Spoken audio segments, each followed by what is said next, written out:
pull out my carbon head again, ball super overdrive pedal. Okay, let's go. Instant thrash. We go. This works, you know. And I was so disappointed. And that was like around 1994. I haven't touched the thing since. Wow. It just sits there. But I haven't sold it because I need to do a little refurb on it. There's like an LED, like a pilot light thing, like a status light that's broken that needs to be replaced, and some of the knobs on the faders have come off and gotten lost. And I can get that stuff from Mesa. I just never got around to doing it. Is it all dated stuff, or can they actually send you the exact part for that amp? I think it's exact. I don't know. I had to ask them. I mean, it looked the same on the website, but. Well, dude, I'm glad you're here, man. It's only taken us 5 years. Long years. You were like one of my very first guests when I started this crazy thing.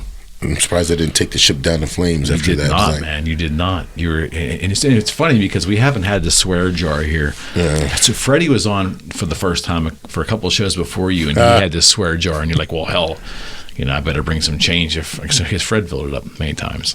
We haven't had that in a while. So on the way here, by the way, we're reintroducing the swear jar tonight. The thing is like I usually have pretty good control, but the older I get, the less. Do you think about that, man? What? I mean, do you think about mortality now? The age, I've been thinking about the mortality since I was a teenager. Really? Seriously, I didn't think I was going to make it past 36. So now I'm kind of in a quandary. I don't know what. You're on bonus time. I don't know what to do. So you know, I tell people the only reason that I haven't figured out. The only reason I'm here is because I haven't found a hassle-free and neat way to end it, and because I'm too nosy and I'm wanting to find out what happens next. you know the world is so messed up, and nothing, you know, because I'm a negative Nancy. Nothing seems to be particularly good. Right. But I'm nosy.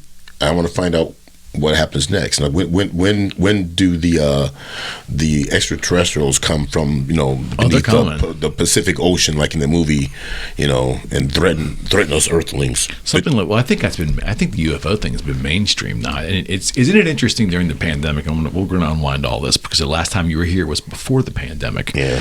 But isn't it interesting during the pandemic you would see news about extraterrestrials and it didn't really make anyone blink, which is crazy. Everybody was like, how am I going to afford my eggs? I can't afford to buy eggs. You're talking about extraterrestrials. I think they're still saying that, though, by the way. Yeah, so you were here in I want to say it would have been like the summer of 19 or something like that. Is that about right? Hey, I can't even remember. I know it was warm out. Yeah, I think it was like the late summer, walked to early Home fall. Depot. Yeah, it had to have been. But I can't. Have you been back to? Did I miss you? Like during a prior between that last show we did together? Have you been back to Pittsburgh since then?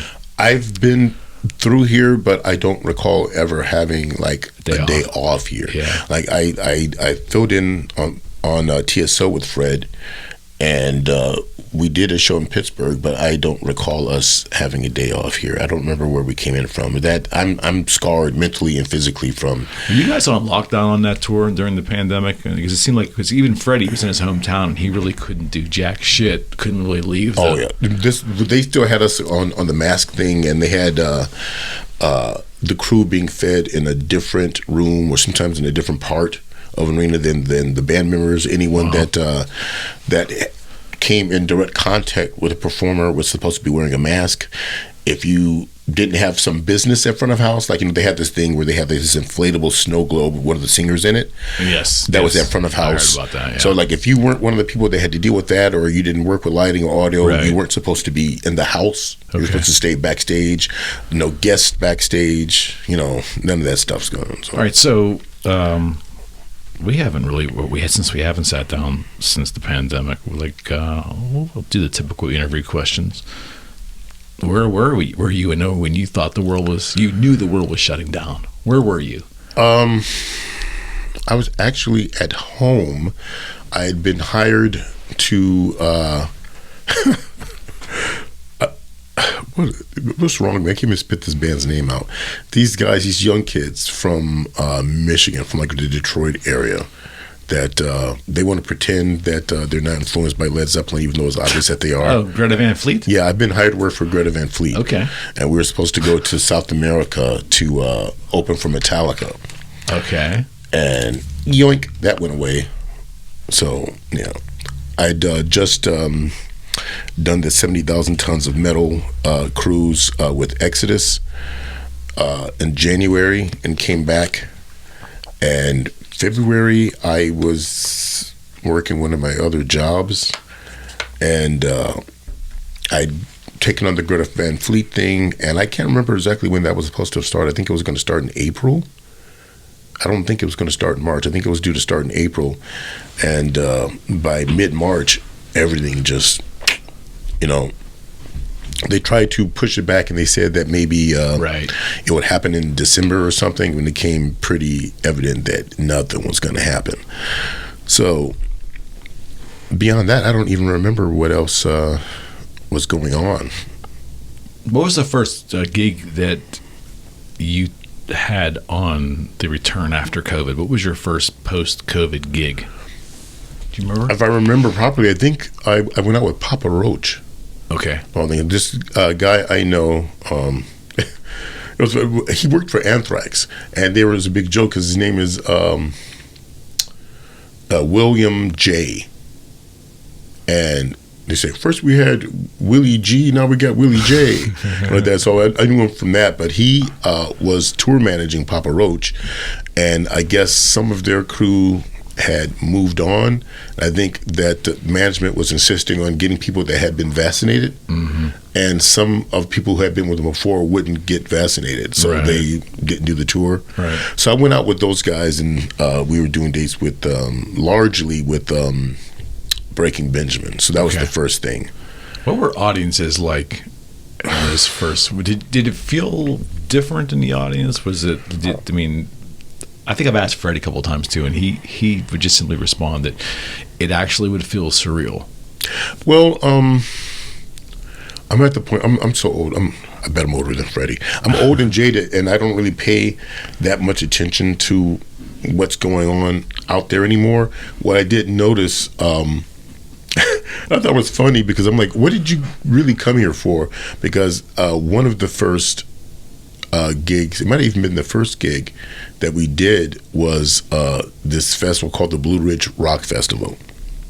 And I think that's like somewhere in Virginia or something, like in the middle. But it's like it's going on all day. You think of like Mastodon had played, and all these other bands are playing, and there's a couple of different stages. So, while maybe it's bands playing over here, they're killing the gear and setting up for the next band. Like an Ozfest almost? Where they have different stages at an Ozfest? Yeah. Or like any like these ones they have on these days, like Louder Than Live, or Aftershock Festival. Okay. And just at random, people would start up these political chants. I'm like, are you guys that bored where, what? At a festival? Yeah. I'm like, and I say, that's never happened before. Why do they, so that was the first thing I noticed. Yeah, I never heard that. Yeah, but they're still doing it.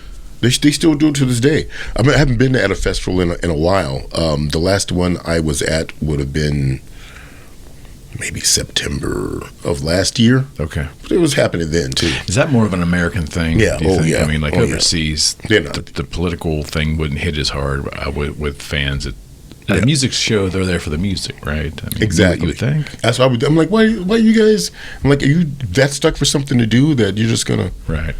It reminded me like of wild animals doing like a mating call. You yell something out to see who else is going to answer. And call and return. Yeah, I'm like, what is going on? So that was bizarre.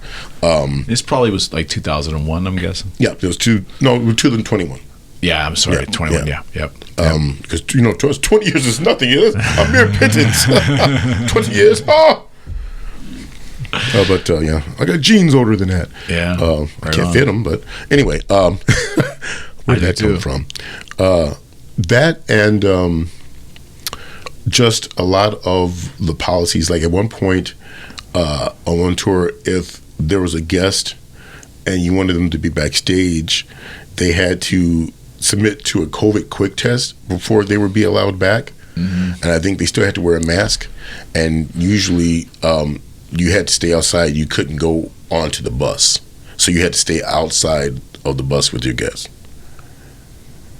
So Fred loved it, and I'm guessing you probably loved it too. That's the secret thing. They actually loved it because there was basically less people. Oh, you would think reaching out, right? No, it didn't work out that way. No, people still, thought, party on Wayne, party on Garth, or whatever. They just wanted to come and hang, and it's like, well, you got to take this quick test and like that, and you can't come into the bus. You got to stand outside, and it just kind of, And even now, they don't want people backstage, and right.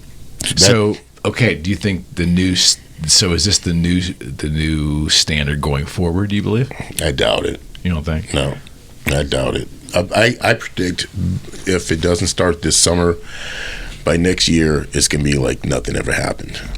So we're not quite there, but we're almost there. Yeah.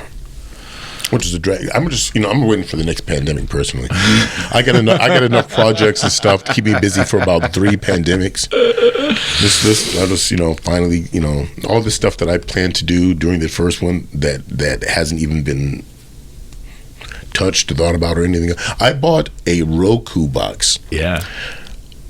Because my landlord was like, "Oh, I'm going to get rid of the cable TV and they're going to put in these high-speed routers and everybody get a Fire Stick or something." Right.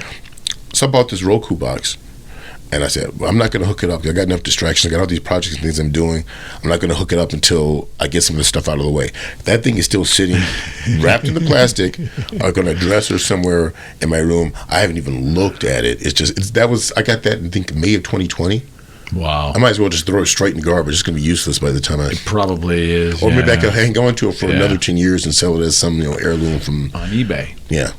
Somebody looking for pagers and all that other kind of stuff. Like I have a whole eBay store. It'd be nice, man. That was my first real career.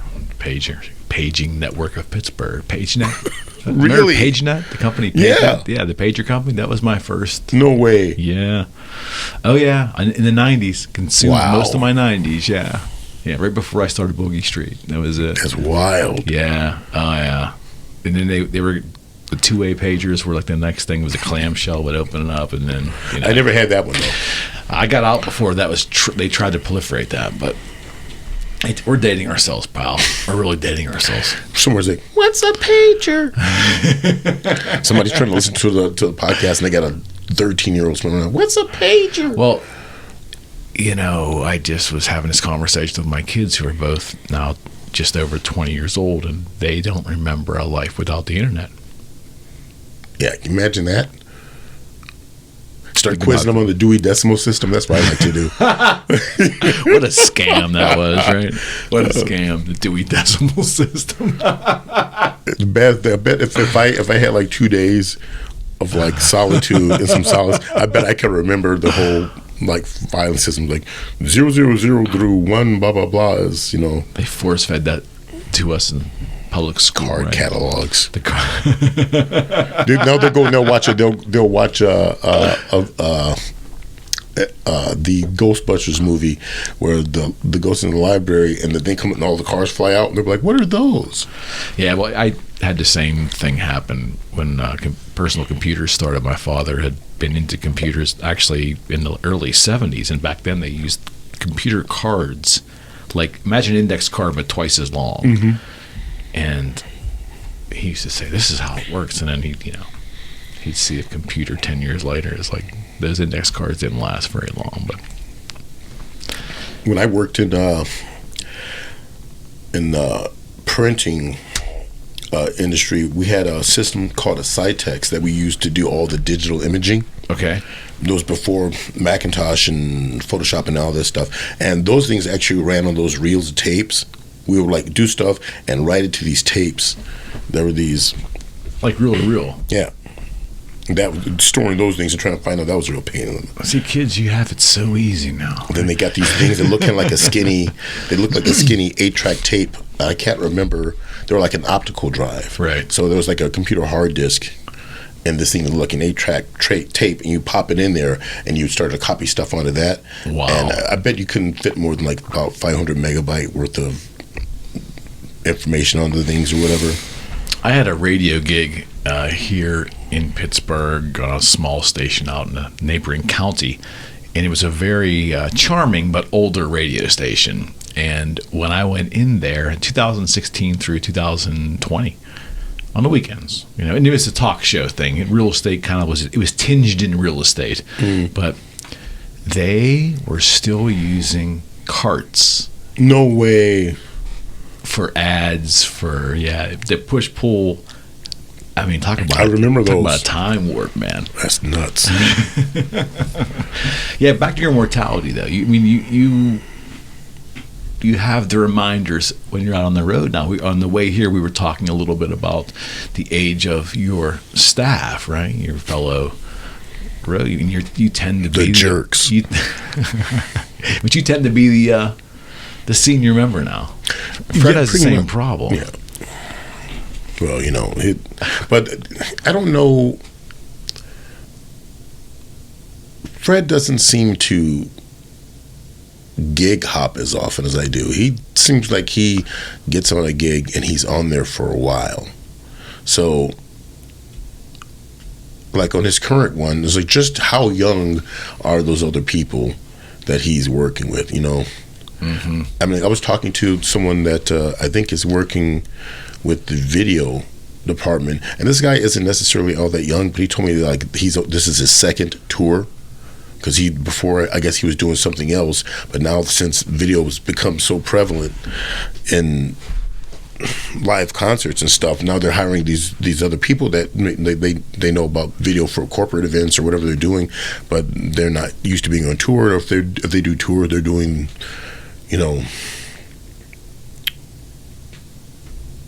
Disney on Ice or something, right? So it's a bit of a switch thing. Sometimes they're not necessarily that young, but they just don't have the touring experience.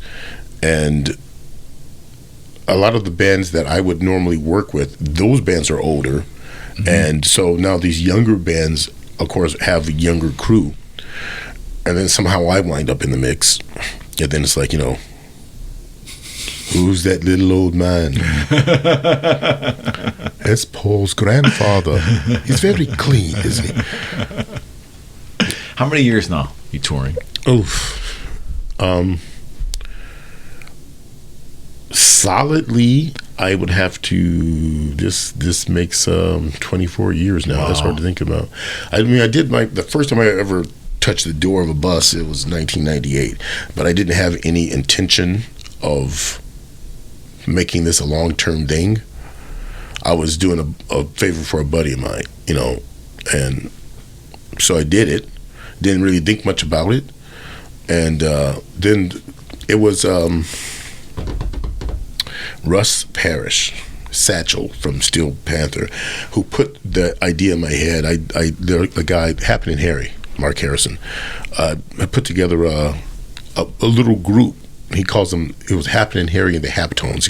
He would do it all the time at Cat Club and other places, and they would do these jam nights, and they'd get all the who's who of Hollywood, stardom to come out to these jam nights and play. And Harry's originally a Chicago guy. He's been in LA for years, and he put together this thing, and he had like Russ and Jeff Duncan, who's in Armored Saint now. Mm-hmm. Your guitar player. Go ahead. He thinks that like John Bush. John Bush, ladies and gentlemen. Can you deliver? I can't sing like him. Yeah, he wears a mean fedora. So it was Duncan and Russ, and we had Jeff Pilson out there for a little while, and there was a couple of gigs. He had Greg D'Angelo, who played drums for White Lion. I believe he runs a recording studio out in the LA area now. I think he did a Motorhead album there, if I remember correctly. Okay. Anyway, but so a bunch of these guys are on it.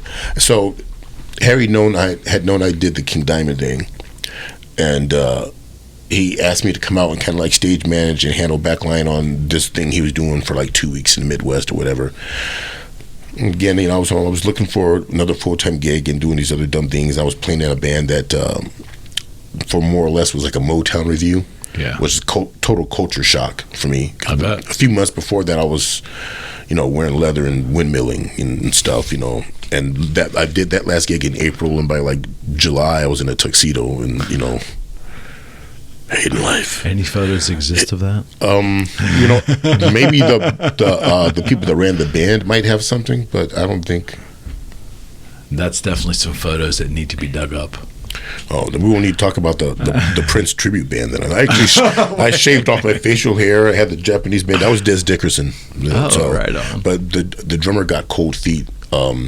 Somebody actually booked us, or they were going to book us to play somewhere in another state, and the drummer's idea was we should do a gig locally where some of our friends and stuff are there, to kind of like break the ice and we've been working on it for like months, like costuming and weird little stage moves and the set list and all that, and got like Akai samplers, so we had the tones and all this thing.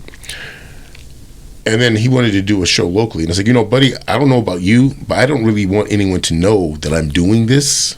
So I'd prefer to go somewhere where nobody knows me and do it there. And now those would be the interesting pictures. But the Prince guy, he actually just passed away earlier this year sometime. It was in January or February, I guess it was. So I think that those pictures are gone with him. Right on. Which is... Luckily, yeah. Yeah, luckily for me. Shaved off my facial hair and everything. Yeah, it's hard to believe. Yeah, I've done it a couple of times. I did it once on a dare, but would Willie Gee be Willie Gee without the goatee? I'd probably be even more angry. Nah, he's really a likable guy. I don't want to kill his persona, but Ixnay on the likable A. Did I say that right?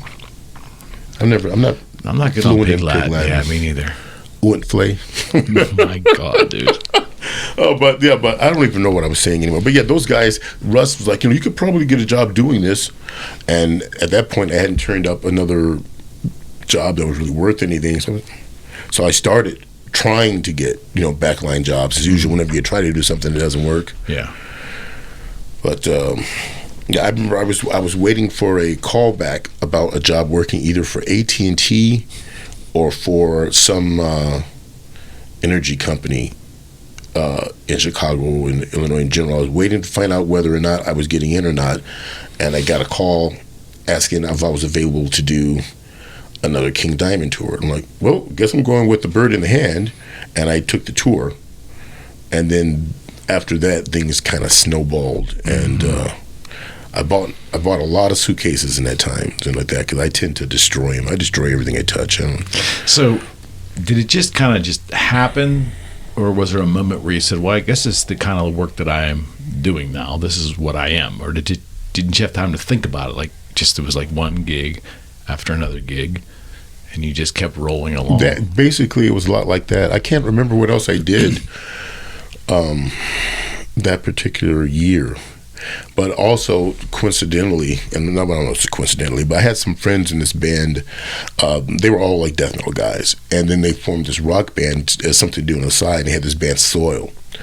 And they would do, stuff in the region. And they were buddies of mine. I'd go to the shows. I'd help them out. Sometimes I'd go with them and, handle the stuff and tune, whatever. But then they got a record deal. So, all of us that had always been helping them just kind of automatically became the road crew. This is like 2004-ish? 2001.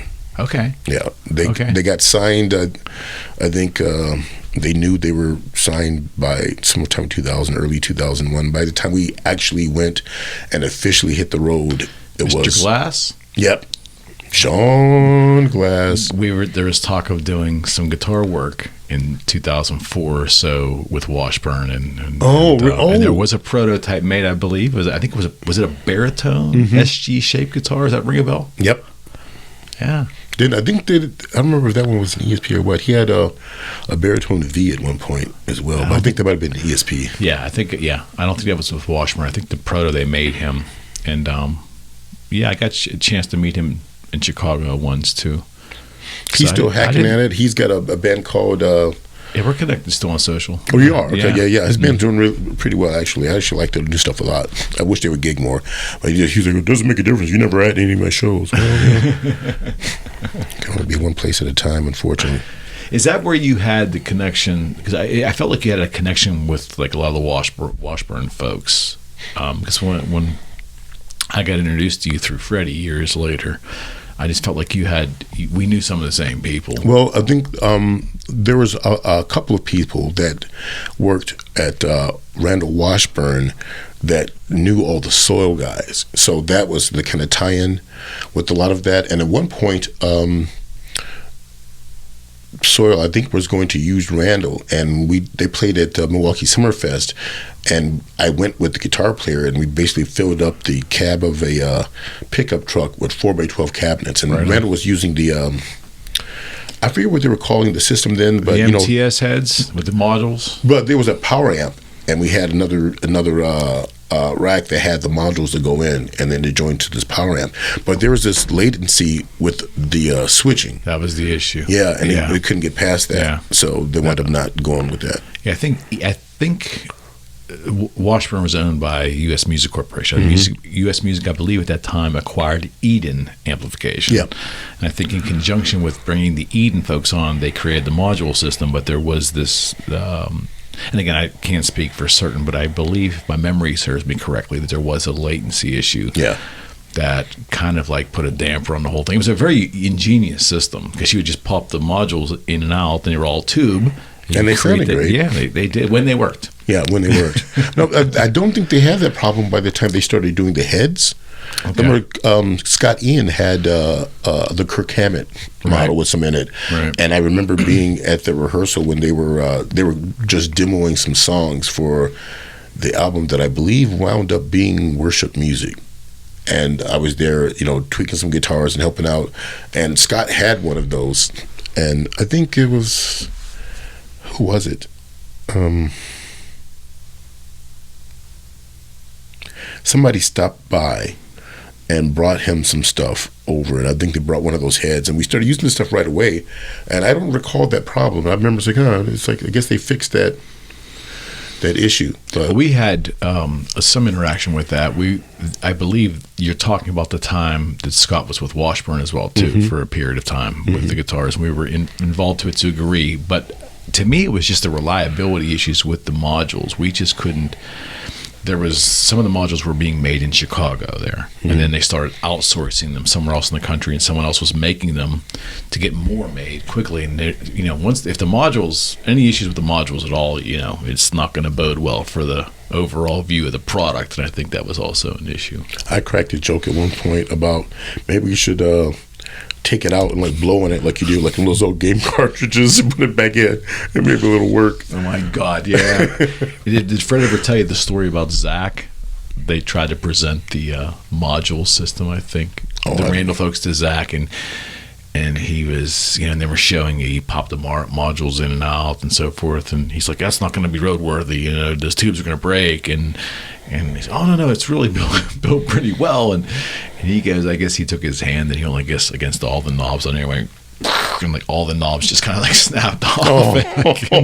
Fred tells the story much better than I. I've never heard that one, but it's great. Yeah, that's a classic. Man, there was. I remember there's that era where there was always the dream of taking him away from Gibson. And I know Washburn had designs on a plan to do that, and I don't think it was presented very well, because I think that's kind of what the reaction from Zach was. It was like, it's not sturdy enough, and they should have led with Washburn. I think they ended up leading with Randall first. Oh, that was a mistake. Huge mistake. Yeah, I think so. Yeah, you should have tried the guitar business first, and not the amplification business. I wonder what's going on with the amplifier part of the Wild Audio thing. They never offered those to the public. Still, I didn't know that.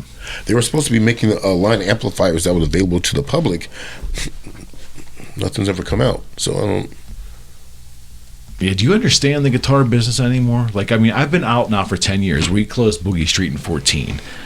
Now it's 24. So for 10 years, I've not been day in, day out abreast of everything that's happening. And I kind of peek in once in a while, the last couple of years, and look around, and it really is. I know we were talking a little bit off air about, just some of the CNC quality from Asia is unbelievable. Mm-hmm. It's crazy.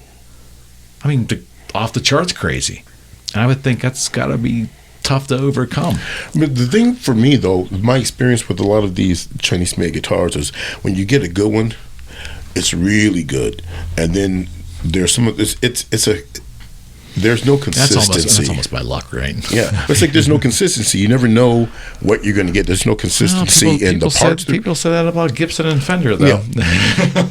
Especially the Epiphones. Yeah, duly noted. You just the literal the electronic parts, what they use in them will vary.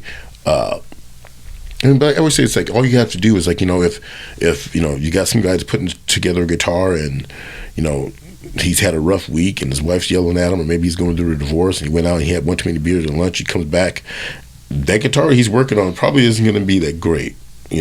Sounds like the car industry in the 70s and 80s. Like, man, I just can't. Like, why would they ever do this? What did this person do? There was, I don't even need to say any names, but there was guitars I'd gotten in where they were supposed to be custom-made guitars, and I've got 4 of them, and then I had to rewire 3 of them. I'm like, what is going on? Or being able to take like a 10 gauge or 11 gauge string and slide it underneath the fret wire on the edge of the fretboard because it's not seated correctly. You're sending this out for your top artist? And I told somebody about it once. They said, well, just put a drop of super glue under there. That's not the point, dude. It's like there's people who are going to go and buy these guitars and spend several $1,000s on this guitar, and this is the quality of what you guys are doing. What's crazy is you're describing a circumstance that a guitar was sent to an artist. I can almost not endorse the idea, but I can almost kind of understand if they send a massive guitars out to the public, and there's some that are not right. But you're sending a guitar to an artist, you think they would have checked that over once or twice before they actually sent that one out. I think if you're trying to charge somebody $3,000 for anything, you better have it right. I get mad when they don't get my hamburger right at a fast food restaurant. It's like, I got a $3,000 guitar and you guys did this. What? It's like, it's crazy. I used to get frustrated when I would see USA product from many companies, including Washburn, that was being usurped in quality from their import lines at times, in terms of consistency. When an import Washburn that I could design and have imported in a block of 50 pieces, and then we would go through them and just find 1 or 2 that really need tweaked. And they send us 10 USAs that are beautiful guitars, well made, but we got more issues with the internals of those guitars than the imports. It shouldn't be that way. And I could be wrong. I don't know. I don't know everything. I don't know a lot of things. I don't know much. But you can kind of trace this back to like the later 60s, like when CBS took over Fender, when Norland came in with Gibson, all this stuff goes on, and you look back and now people's like, oh yeah, but those are great things. I love the Norland era. People say now, but at one point people hated these things. That's where we are now. Exactly. But 20 years ago, we would never say that. Yeah, exactly. And you're looking at these things, you look at what they come up with these things, all these cost-cutting measures, all the stuff they did, coming up, even Gibson and the Henry J part, coming up with these cockamamie designs and stuff. And it's like, because of things becoming more like a corporation and they're looking at the bottom line, so you have these brands that are like American icons, these historic things that go on, and instead of doing something to kind of preserve that reputation and having something made of quality, now it's like, how much of this can we pump out and how much money are we going to make from blah, blah, blah, blah. And it's like, you're losing the plot. I mean, it's already been proven when you look back at some of this other stuff, the CBS Fenders or, pancake bodies and, all this other stuff. And they know that, this kind of wasn't the way to go. But they'll ignore that and do some other dumb stuff that, and they say, why, like, remember those height adjustable nuts, the bread. Nobody wants that. And this is one thing that I'd forgotten about those. The Firebird X. Really? It's like, you know what? I know. I'm just like, what? And here's another thing that drives me crazy. And I hope somebody. You see this shirt? Yeah, I think this. It's a great shirt. I don't even know what camera to look at. Here's what makes me mad. Right there, buddy. I'm talking. You guys are really pissing me off. How are you going to keep releasing these 70s Flying V models and it doesn't have the small rounded headstock? And you know that we want. Why do you keep putting that pointy arrowhead on the ooh, you guys are making me so mad. I was at the Gibson garage and guys like, well, you can order one, you know, comes up order and up that. I shouldn't have to order anything. It should already be that way. And then point in case they release that Kirk Hammett Epiphone V and it's got the proper headstock. Why don't you put it on the Yosei guitars? Why? Okay, so let's talk about this for a second, because this has been like a craw on my side for a long time. So to me, it comes back to they just really deep down inside, organization just don't give a shit. Like, there's the opportunity to make something historically perfect. You were just talking about the difficult years for Gibson and the difficult years for Fender. The AMF years for Fender, I think it was, and the Norland years for Gibson. But we've got now put so much time between where we are and when that was, that era is now charming to the point where they have the ability to go replicate. Like, if they want to release a 76, if they want to release a 74 Gibson Deluxe out of the Norland era, they can replicate the 3-piece neck, you know, all the volutes, the pencil thin neck profile. They can make it exact where you feel like this is a 70s Gibson. For hook or crook, they can replicate that exactly. But when they don't make it perfect, like the specs are off, it just looks careless to me, and it looks like, wow, really? I mean, I'm paying good money for a exact duplication of a 74 Gibson Deluxe, which really generally was a hit or miss guitar back then anyways. But now I'm paying extraordinary amounts of money for a flawed guitar design to begin with, and they can't even get that consistent, or won't. They've got the means. You've got the means to do this. Why don't you do it? That's the thing. I was like, it's maddening, you know. Yeah. So is it just they just don't care? It's like it really is about the bottom line over getting it right. Yeah, I'm like, is the guy in charge of making it's like, does this person actually even play guitar? You know, there's been some companies I know where they've had people working at the desk who have never had anything to do with the guitar or anything related to guitar in their lives. Why are they involved in decision making? Yeah, that's so funny you said that. That's a big part of that industry. That's a big part of that industry. And I used to always say too that once I got to know some people that working within these companies, I used to say, you know, a lot of the sales reps are generally frustrated guitar players, and you want that. You don't want XYZ guitar company sending a regional sales rep out to talk to dealers that doesn't know how to play the instrument. But if you dig a little deeper, that's kind of where it stops. It isn't like the companies are full of guitar players. It's not that way. And when you have the brass at the top that are not guitar players, they really are not qualified to be making decisions. They're just embarrassing themselves. It's like, yes, and that happens a lot. I remember one NAMM convention. I was there with a friend, and there was I can't remember exactly who the company is right now, and I guess it doesn't really matter. But there was a band, and the guitar player endorsed this company, and he might have even had a signature model. I'm not so sure about that, but he definitely was an endorser, and he had recommended the guitars to my buddy. And we find a booth, and we're there, and this guy's sitting there, you know, he's over there, and he's like, oh, yeah, I just came over again, I've heard about the guitars, and, you know, such and such a guy recommended, you know, that I look you guys up. And he goes, oh, I'm not familiar with who that is. And we're like, well, you're standing in front of an 8-foot tall photograph of him right behind you. That's him. You've been standing here since you guys erected this booth, this display is literally 8 feet tall with a picture of the guy on it, and you don't know who he is. Mm-hmm. That exists. You know, and it's... Yeah, it's not real, and this word gets abused a lot, but it's not really authentic. I mean, it's not, you know... I saw it Washburn during those years. Not Rudy Schlocker, but the president of the company. He was wonderful. But the highest level of management, the management team under him, there were people there making big decisions, global decisions within the company who could not play guitar. They were not even musicians. They were not musically inclined at all. And to me, I mean, it's not a law or anything, but it's almost sacrilegious to a degree, you know? I mean... You're working for a company that makes devices that changed people's lives. Hmm? You know, it's not just...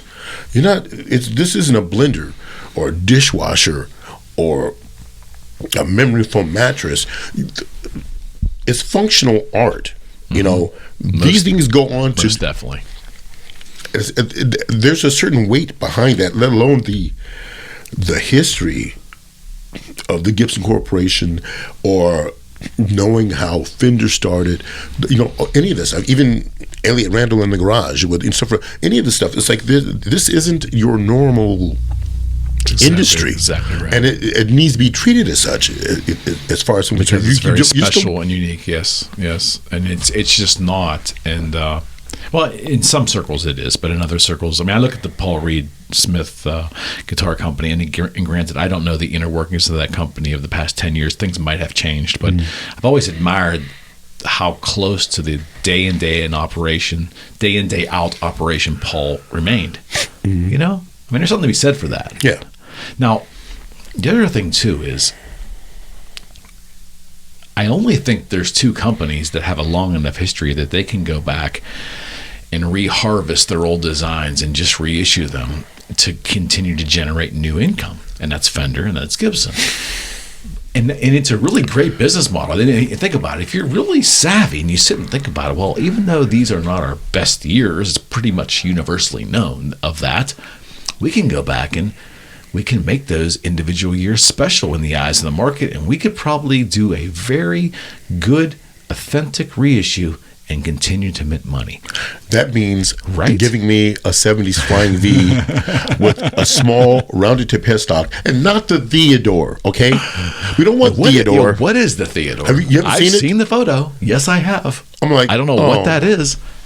Is that just, I mean, I get the beauty behind the story of it, but the guitar is lacking. Yeah. Yeah, I'm like, they don't need to do that. To me, I mean, this is how I honestly feel and where I think they're missing the boat.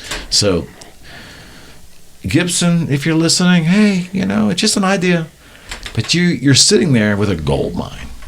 They should reissue every single year of every guitar they had, and make it special with case candy and the story and all. They could mint money into perpetuity, man. They're starting to do it with the 89. Did you see they have reissued the 89 Les Paul Custom, which to me, I owned one. They were cool guitars, but I never thought there was anything spectacular about it. What did they do in 89 that... I don't know. Wasn't Kurt Hammett's guitar in 89? I think was it one of his famous guitars was an 89. Well, he only had the one black Les Paul. I don't remember think what that's year it. I think it's an 89. And I by happenstance owned one. They had the very unusual pickup stem that had like a circuit board on the back, and they were called the Gibson Originals or something. And I thought they sounded okay, but I didn't know that they were that special. But the more I sat and thought about it, Willie, like they because of where they are positioned, they can every year come out with, like, this is the 83 Les Paul in natural. And not that it was an attractive guitar then, or you would want to buy one now used, but they can create a used fervor if they would reissue it properly. It's all marketing. I mean, in reality, yeah. You're true. I think your true guitar players, your hardcore guitar players, aren't going to care about this stuff. But the collector's market is broad. Mm-hmm. But if you're going to do it, my point is, like you said, just do it right. Yeah. Otherwise, why are you even doing it? Why if you're not going to do it properly, why are you doing it at all? It's not like you're not desperate. You know, this isn't some move made out of desperation. You can't even say that it's you know, a sentimental thing or to mark some certain anniversary or something, because if it was, then you would do it right.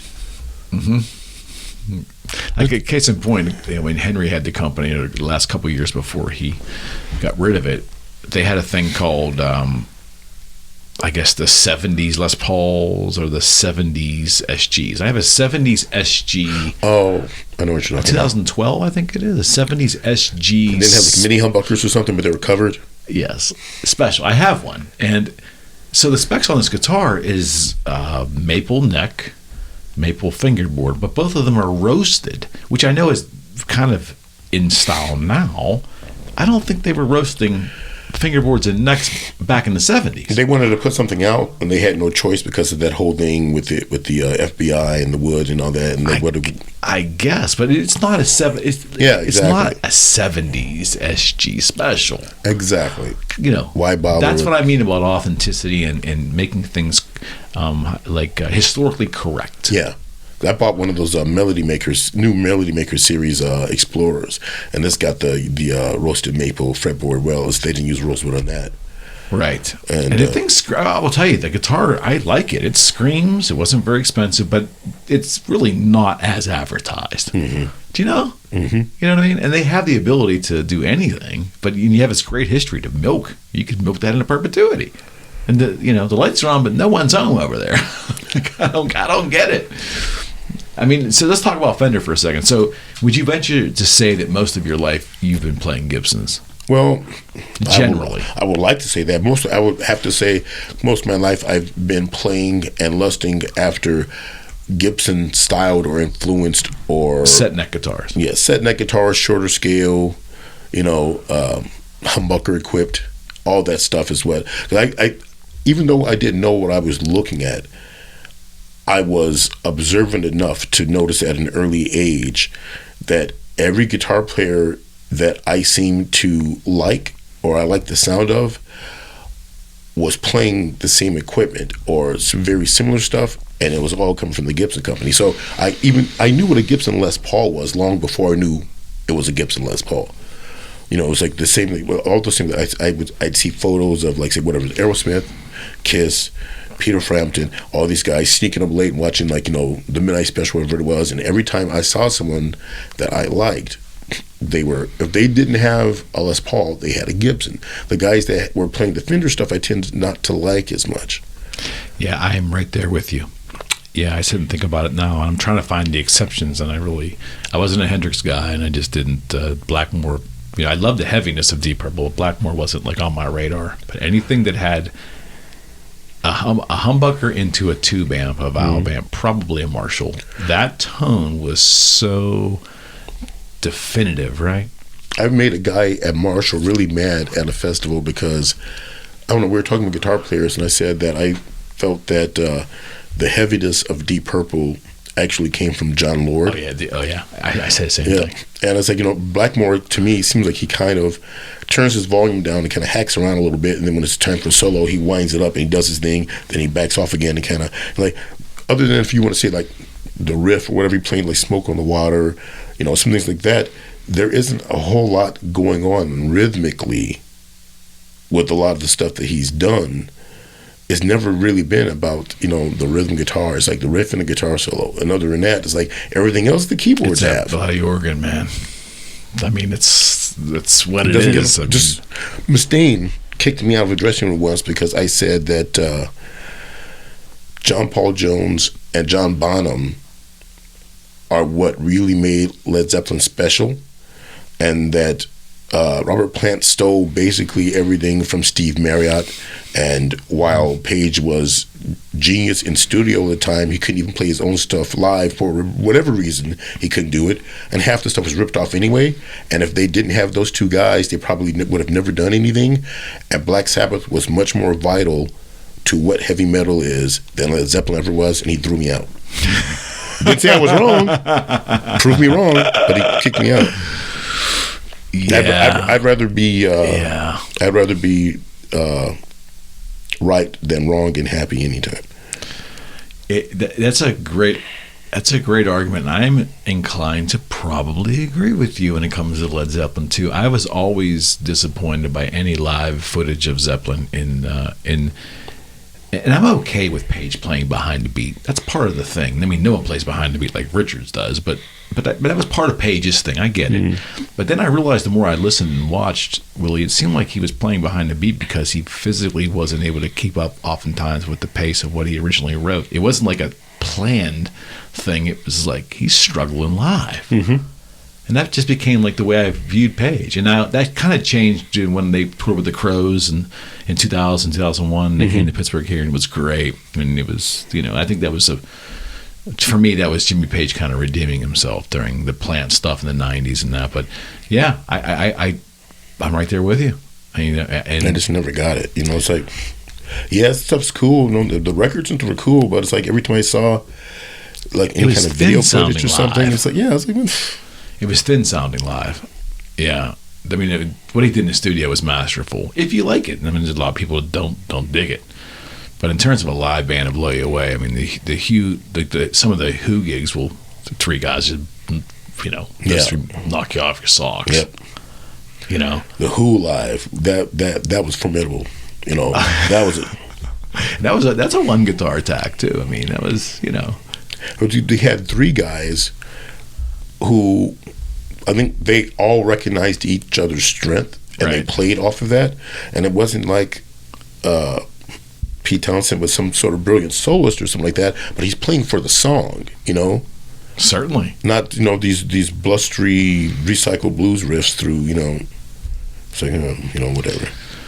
There's those things that even though I'm not really into him now, in his heyday, in the 60s, whatever it was, when he had that it was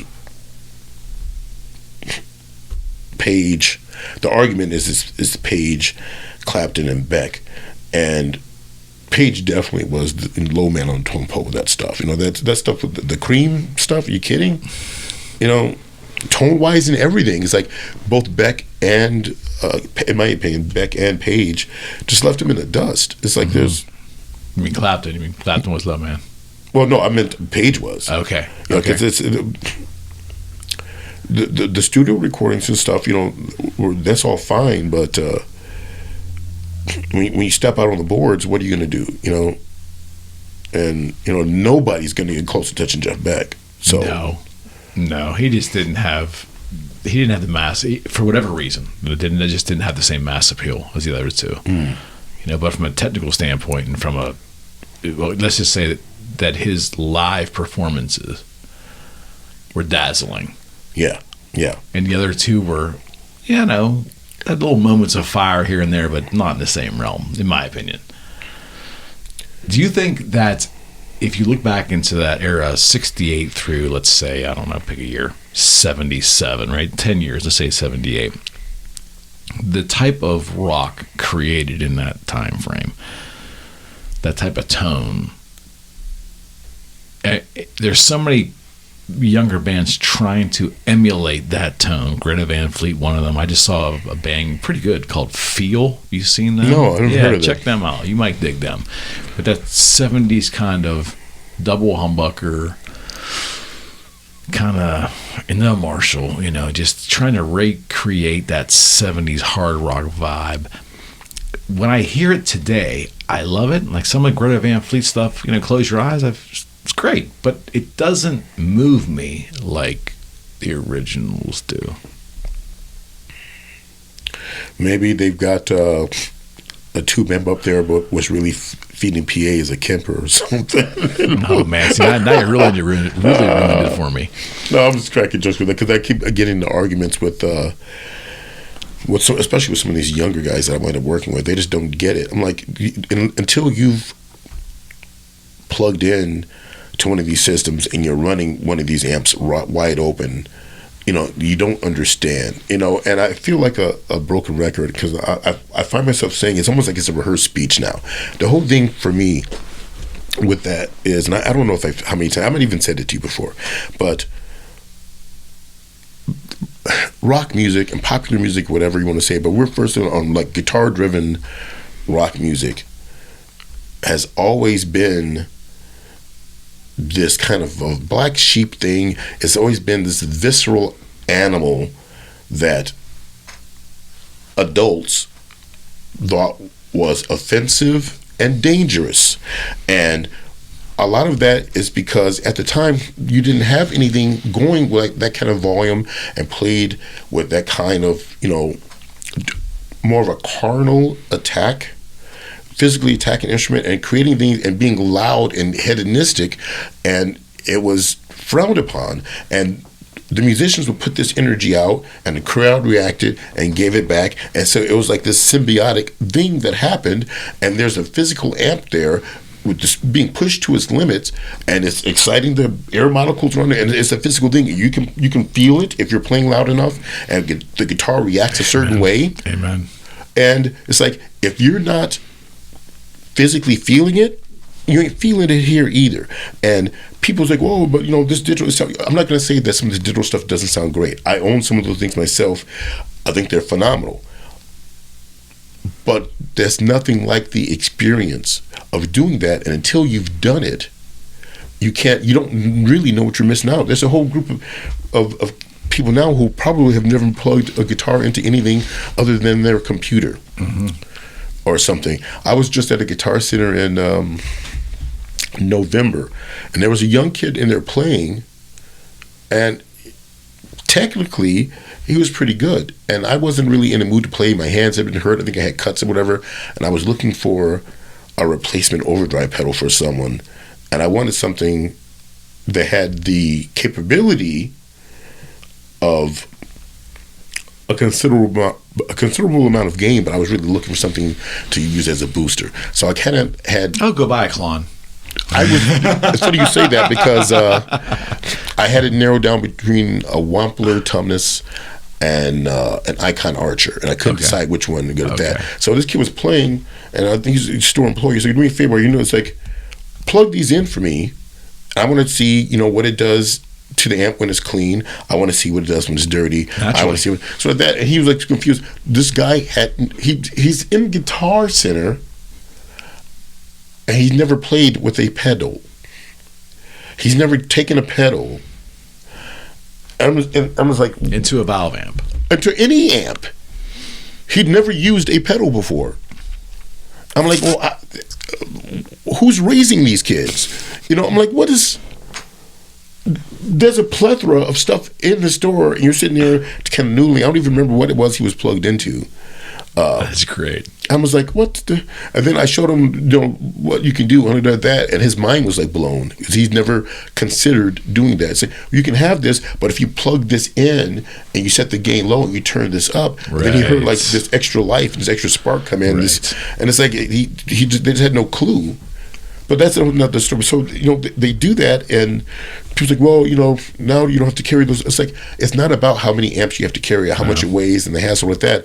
It's about the experience of making. Well, yeah. Are they actually part of the experience of that tone, or are they basically just a selector, switch and go? I mean, it's like, are you living, breathing it, or are you just picking it a la carte? Yeah. That's how I view it. It's ridiculous. And it's like, until you... And I say, he's like, why would you want to do that? I'm like, because if you haven't done it, there's no way, in a way, it's almost like trying to describe a color to a blind man or something. It's like, unless you've played through it, like, I was lucky enough, I started coming of age, like in the earlier 80s, and then we used real amps. And my first decent amp, and the kind of muscle behind this thing, I had a 70s Fender Twin and an MXR distortion bus. The kind of sonic mayhem I wreaked in the house with like a 100-watt all-tube 212 combo. Quite frankly, I don't. That may be the loudest amp I'm familiar with. Yeah, my sister said that I cracked a window in the kitchen.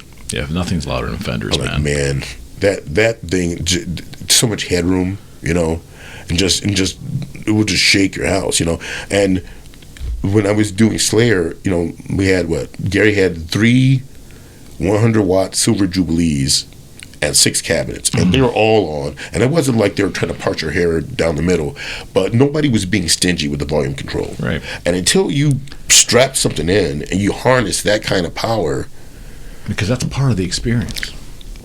You know, and you're not going to get that from them. And you can even make the argument too that, you know, in our lifetime, odds are likely we never got the real full experience because we always had a gain channel on our amps. Go back a generation prior, the plexi heads.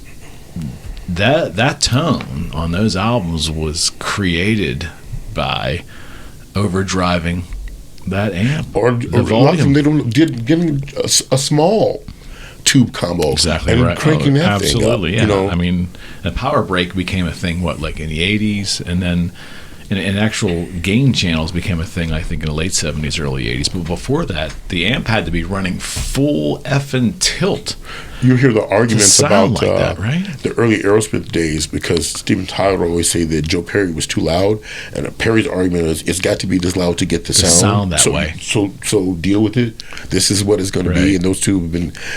What I think is really funny, though, if you look back, and you can do this with YouTube, if you look back at footage of like old television talk shows, and you can tell that somebody wouldn't let the guitar player be that loud, and they're trying to like simulate the tone. Maybe they got like, you know, some fuzz pedal or something, and the sound is totally different from what the record is, because when they recorded it, it was some amp doing work, barely hanging on. Yeah, now they're on the Mike Douglas show with you know, Edie Gourmet or something like that, and the guy's got like a big muff or something trying to approximate, and it's like, what the hell is like? You're laughing at its tone because you know that's not your sound, but you're doing what you can to, you know, deal with the situation. Yeah, volume created that music.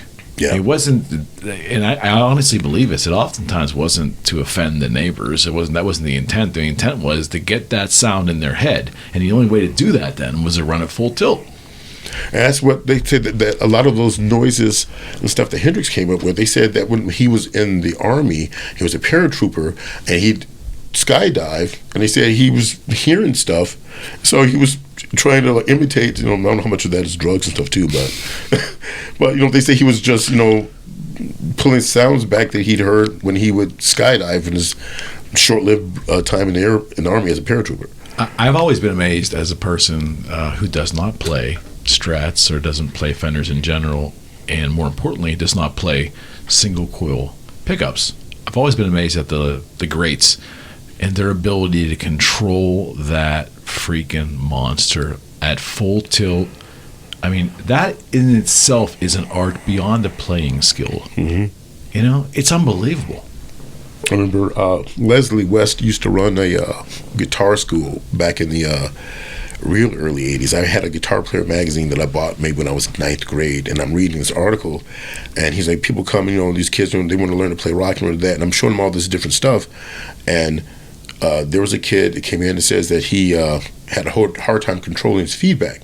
So I took him into my place, and I hooked him up to a 100-watt stack, and just stood there. It's like he learned how to reel it in pretty quick, but that wouldn't help him. They had to figure out some way to make it stop, and you know, and there's just things that you learn from dealing with that, and the only way you can do it is if you do it. Yeah, you know, you're not going to learn that plugging into your quad cortex, your, you know, axe effects and stuff. And I try to tell people that all the time. It's not the same thing. You know? I was always amazed, though, with as technology progressed, that we as a species were not able to really get great sounding, noiseless single coils. I know there were some that were advertised that way and so forth, but you would think with technology they'd be able to really duplicate that single coil tone, but really eliminate the noise.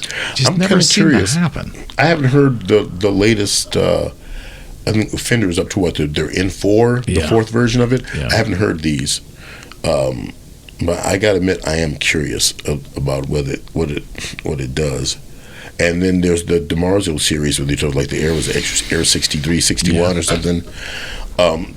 Those are pretty good as well, but being that I basically kind of been drawn more to humbucking things anyway, my experience with that, I mean, And a lot of times, depending on what you're playing, like the more gain and stuff and distortion you're adding, you're compressing the things, so you're not really getting those true nuances that you get from a clean or even just like a mildly broken up tone with a single coil. And that's one thing that I admire about that. There are just certain guitars that, like, you know, they do a thing, and you can't do that thing without that guitar. You know, the neck pickup of a Stratocaster,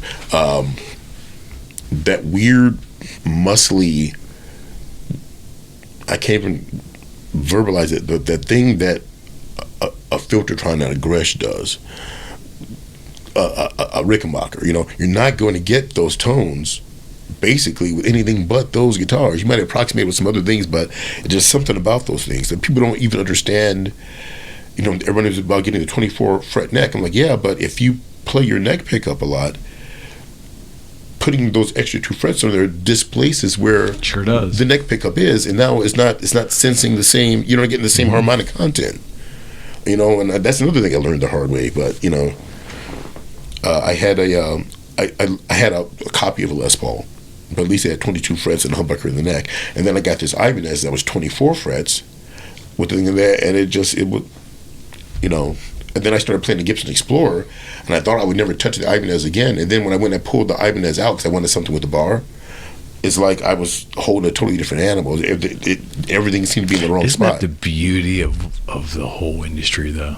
It's just, to me, it's magic. It drives us, for as much as it drives us crazy and is frustrating and everything else, it's the beauty of the nuances from instrument to instrument, from design to design, to electronics. And again, even within all that, there's no consistencies, because you can line 10 Les Pauls up here with the same electronics going into the same amp with all the settings remaining the same, and you know the story. You'll hear the differences. Like, was it made from the same tree, and did the same guy build it? I mean, this is not, you know, it all. And I don't care what anyone says. You can put it on an oscilloscope, blah blah blah. All the people who tried to deny the tone wooding, poppycock, balderdash. It makes a difference. Oh, I can hear I can hear wood flavors. I mean, I can tell a maple cap mahogany guitar as opposed to an all. I mean, for me, it's as simple as this: turn on Kiss Alive 1. Even if you don't know shit about guitars, listen to the tonal differences between Stanley and Simmons and Kiss Alive 1. Frehley, you mean? I'm sorry. Ace Frehley and Paul Stanley. Stanley's playing all mahogany guitars. Ace, for the most part, is playing Les Pauls in there. And even that, I mean, I don't know what he may have been playing at any given time during the shows. I don't know if he played the same guitar from beginning to end, but you see a lot of pictures of him with those Firebirds. I mean, how are you going to compare the Firebird pickup to the, you know, I'm assuming at that time Ace already had a DiMarzio in, you know, the, it's like there's no way you're going to, and this is how much of a pig I am. I basically found out what a Gibson Les Paul was by, say, like 1977. Okay. Been wanting one probably since 1975. Whatever. First it was that guitar, then I figured out it was a Les Paul, and I finally acquired one maybe about 7 years ago, and it was a 77 Les Paul, and I felt, well, that's the year I realized what was what, so it's pretty appropriate. So I finally got this holy grail, more or less, kind of instrument. So I get it, and then I'm like, yeah, this is cool, this is really cool. But this is a northern one. Real Les Pauls have mahogany necks. I really need to get accustomed with a mahogany neck. Really, dude? You don't even play it. It's like it's a disease, Willie. We're all afflicted by it. I'm like, this is ridiculous. It's a disease, man, for sure. I mean, and it's a beautiful disease. It carved out a good 15 years of my life. You know, yeah. I mean, it's a beautiful disease. I'm firmly convinced now that I'm just out to get everything that I drew on my notebook in 8th grade. I believe that. I don't think that's uncommon either. I mean, yeah. So I'm at this weird point with guitars, and tell me if you ever feel this way. It's like I got a rack of 8 of them in my office at home. A couple Gibsons and a couple Washburns, a couple cheap import Washburns. And every once in a while, like, the cheapest piece of crap lumber I have in there with I didn't even change the humbuckers. They're stock import humbuckers. That thing will speak to me for weeks like all the other high-end pieces just don't. And eventually it'll go away. I'll get interested in another one. But it doesn't matter the money. It doesn't matter where it was made. It's like sometimes an instrument speaks to you like no other. And I have that going on right now with a Washburn WI-64 Idol and Korean built. And I'm telling you, it's speaking to me like nothing else. I have I don't even know what year it came out, but it's got to be like a 60s Dan Electro convertible that I bought off a guy when I was in 9th or 10th grade for $10 because he was going to saw off 2 tuning pegs and make a bass. You gotta be shitting me. And I still have this guitar. And when he gave it to me, it had nylon strings on it. Oh, right on.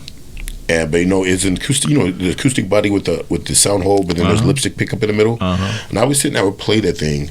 I remember my mom would sit and go like, "That's the best sounding guitar that you have." What? So everything is just subjective. But it is. Who was it? Did Neil Young say that every instrument, every guitar's got a song in it? You just got to figure out how to get it out of it. And that's kind of what it is. It's like, I figured out some things. I probably came up with more. That thing had 4 nylon strings on it. And in my earlier days, I probably came up with more riff ideas, something like that, playing that guitar, because I never put the other strings on because the guy had messed up the pegs trying to decide he was going to get rid of 2 tuning pegs to make a bass. So I left it with the 4 strings on it because I never bought replacement pegs for it. And I would just fool around with the thing. And it made me invent, So you just never really know what's going to inspire you to do something, It's kind of like when who was that? The Rock and Roll Trio. Was it one of the Burnett brothers? Okay. And they were doing a TV show, I think, in the 50s, and I guess somebody showed up late, and so they got the amp late and they put it up there, and one of the tubes had kind of come out of the socket a little bit, so something wasn't working right. He's playing, and it was kind of like distorted. Sound like a chorus? It wasn't even like the chorus, but it was. I think maybe instead of like the amp doing push pull, only one tube was working, so the sound wasn't clean. It had this snarl to it. About. So, and that kind of started the whole like going down the rabbit hole of trying to get that overdriven sound, and you just never know what's going to inspire you to. Yeah. I know that the Keeks inspired me to cut up the speaker of amplifier with a razor blade, though, in my desperation to get distortion out of a 5-watt solid state amp. I didn't know that. Yeah. That was the... Suppose he poked holes or something into the speaker, or holes got poked into it, and it made it sound raspy. Right. And I had this 5-watt amp and this really cheap guitar with like one of those Teisco Del Rey gold foil kind of looking pickups, but there was nothing gold or foily about it. It was just this thing in this guitar, and I could not get any distortion. It had 2 knobs, volume, tone. Okay. It's supposed to have been 5 watts. That thing was a watt. I was lucky. It didn't sound like it ever got close to 5 watts. Fair enough. And I had this. My father had like a straight razor or double-edged razor blades or something from one of those old school. You put the razor in, and And I got one of the razor blades, and I read in a magazine that Dave Davies cut up a speaker. So I cut the speaker up in this amp, trying to get it to distort, and it didn't work. It didn't do anything for me.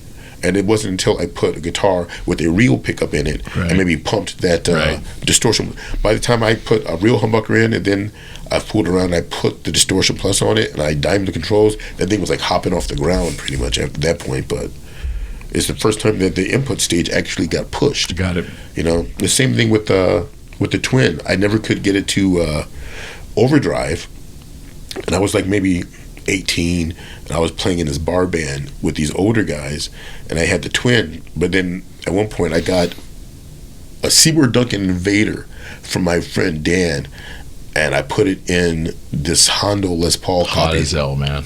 Yeah, and then I started playing them. We went out, we did a gig, and by the time we were going into like set 3, and the thing had been on for a couple of hours, all of a sudden, like, it was distorted, snarly. I'm like, what's going on with my amp? It found its voice. I didn't realize that the pickup was finally making the preamp overdrive. I just kept like, why is my amp distorted? Is it about to blow up on me? What's going on with? And that's the part of the nuance of the whole thing, man. That's, I mean, you're familiar with the Marshall Pig? Oh, yeah. 200 pound, 200, excuse me, but yeah, 200 pounds. 200 watt Marshall Pig. Owned one for a while in the 90s. And it had an odd sound to it. And I kind of liked it. And I think I had in front of that thing maybe just a green box, a tube screamer or something. And it had a weird chorus effect in this thing. And my buddy and I are listening, like, I mean, they didn't have any effects onboard effects with this. There's no way. Well, here, one of the tubes in the back was out. It was blown. Are you kidding? I didn't know. But it gave the amp this crazy chorusy, really shimmering chorusy effect. I mean, it rivaled to our ears, like a JC120. It rivaled it. And it was just because one of the tubes was blown out and something weird was happening. And we put the distortion box in front of it and we found some really slamming tone. And of course, I ended up selling it, but it was just something odd like that, I came real close to my neighbor with the Marshall. Man, sinuses are clogging up. Found a Marshall Major in a pawn shop sometime in the late 90s for $400. That's about what I paid. And I sold it for $8. Oh, man. Like 3 months later. Yeah, they're incredibly valuable now. Yeah. I mean, using everything. And that's the one thing about being a guitar dealer. It doesn't age well because my memories are very vivid, and so are my journals and notes. And I have had guitars go through my hands over the past 2.5 decades that if I just grabbed a hold of one and tossed them in the closet, financially it would be great. But I've also had great guitars go through my hands that I thought I would never part with because they sounded like God. And of course they find their way out of your, they flutter away. So, do you have those moments? You got regrets on instruments? I have some that I've regretted letting go, but it's more for sentimental. Sure. I never really had great gear anyway.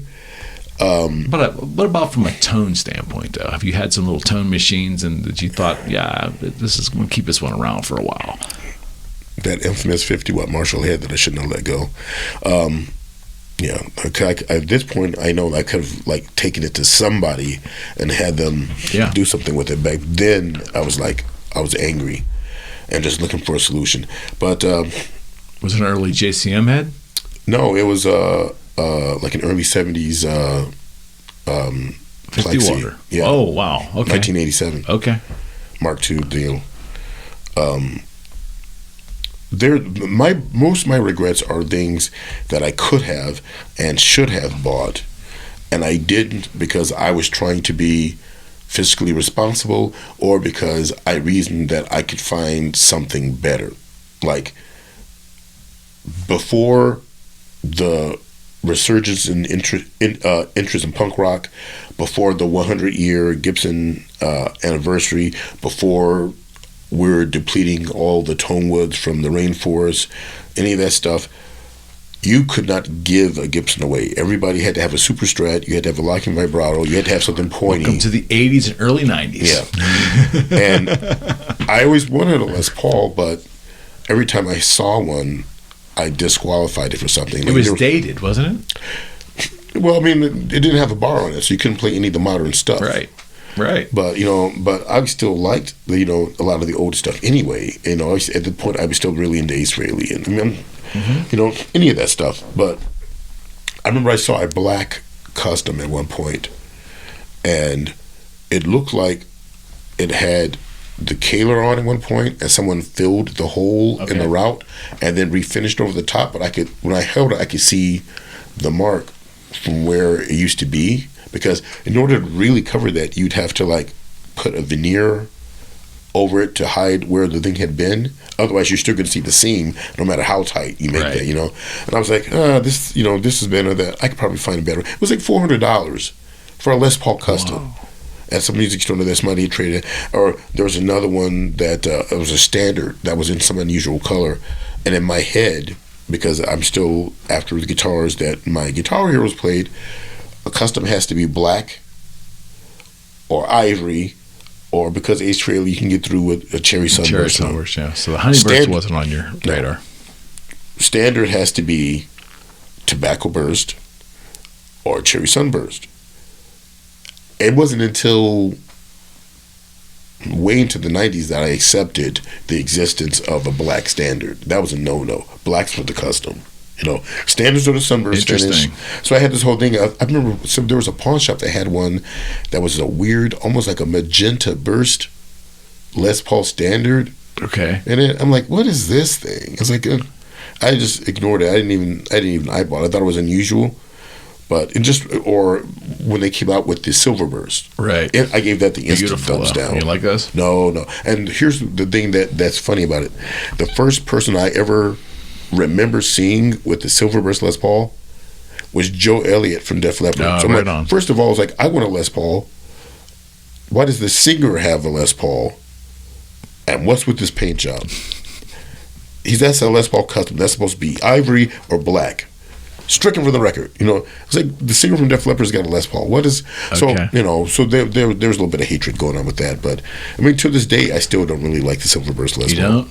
And I really don't like the way they look when they age and turns the greenish weird. Yeah, I don't. That's the bad side of nitro. The beautiful side of nitro is the way it ages. The bad side is the discoloring if it has the wrong paint scheme underneath. Yeah, sometimes the yellowing actually adds to it, but under some colors. So you probably like the white that turns the yellow off. Because I don't like that. I don't like the it. Randy Rhoads thing. Yeah, I like it when it's like cream or slightly dirty. I don't like it when it gets really yellow. I kind of like the off white kind of thing. When it gets to the point when it starts getting really yellow, like it's been in a smoker's lounge for 4 years or something, then I don't like it. But like Sarah's, sorry Sarah, Sarah's Les Paul was way too much yellow in it for me. Yeah, can't deal with that. But it's authentic to what she's trying to create. Yeah, for sure. exactly. Yeah, I and again, that's just part of the tapestry of guitars. And for those who are not guitar players or guitar collectors that are watching or listening to this, it might sound like we're into the weeds, and we are to a degree. But there's so much tapestry with the guitar world in terms of the tone, the models, the players, and all the personalities. To me, it's such a beautiful thing. All the anti-tone wood people are burning us in effigy right now. Oh, well, I mean, that's the old argument, right? From pickup to pickup. Like, I had a buddy of mine that said, hey, anytime you put EMGs into anything, the tone's just sterile. I could put EMGs in a cereal box. It's going to sound the same. Now, to him, that might be true. But for someone who isn't tone deaf. Yeah, and to me, with the passive humbuckers, especially lower output humbuckers, the difference between a Gibson SG and a Gibson Les Paul, with all settings being equal, right, is night and day. It's just, you could probably take 10 of each and play them, and you're going to hear the difference on every single pair. Yep.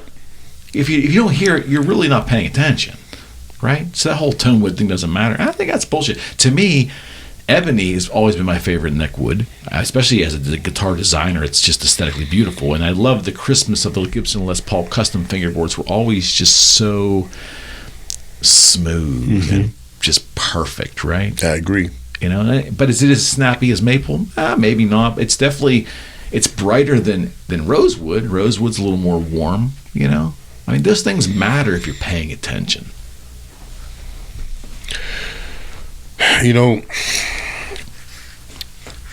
My thing is, I noticed this. I at one point when I was gigging, I was using some EMGs a lot, and other guitar player had just gotten stock, pretty new, like a '90s Gibson Explorer, and it had the stock. What is it, 500T, or whatever they put in there at the time? Yeah, 500T. Yep. And he had it going into his Marshall head. And he was goofing around. He, turned the volume down a little bit, and he was noodling around with something like that. Well, that's really a cool tone.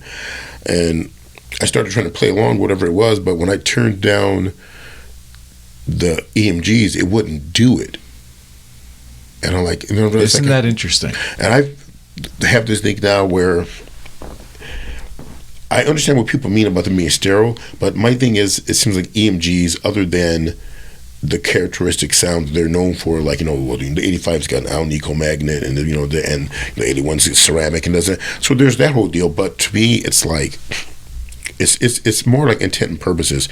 The EMG definitely can do a lot to like drive your amp's input stage if that's what you're looking for, but it's almost like there's different purposes. If the passive has more personality, sometimes you don't want the guitar to necessarily have personality. If you're like a studio guy or something, if you're doing something, and like if you're, especially for like the 80s and stuff when that stuff came out, if you're doing a rig and you've got a lot of processing, you don't necessarily want your guitar to have a lot of like trademark personality tone. You want something that's more colorless, or more like a blank palette. Bingo. Because you're going to do all this other stuff. So maybe if I was running my guitar through a big rack, of various processing gear, the EMG would be perfect for that, because I'm kind of sculpting with this. But if you're playing something that's a little bit more straightforward, it's hard to beat, a Les Paul into a Marshall stack, because it does a thing, that's the sound. Like no other combination. And you're not going to get it if you put a Les Paul with an EMG into a Marshall, because it's not doing, the food chain's different. Yeah. So it depends on the situation. I like them both. I still love, and having said that, if I'm going passive, maybe there's some stock Gibson stuff that's good, whatever. But I like Duncan, I like DiMarzio, me too. Lowers, whatever. Lowers, yeah. Depending on what you're doing, that's great. If there's something active, I'm basically only looking at EMG. They basically got their ball rolling in that whole deal. I don't think anyone's doing it better than them. There's been attempts to do it, right? Blackouts. Duncan had the blackouts or something. Those aren't bad. I will say this though, and I hate to admit this.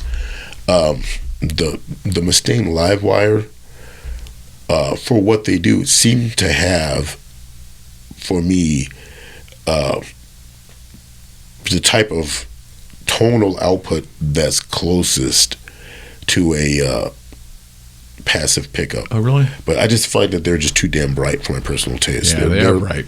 They're bright. But more than their other blackouts, I haven't tried all of them. I tried a few of them, and for what they do, they're okay. But for my ear, I'd rather just have the EMG. And the most passive-esque one that they've done was the Mustaine one, but it's just too much treble content.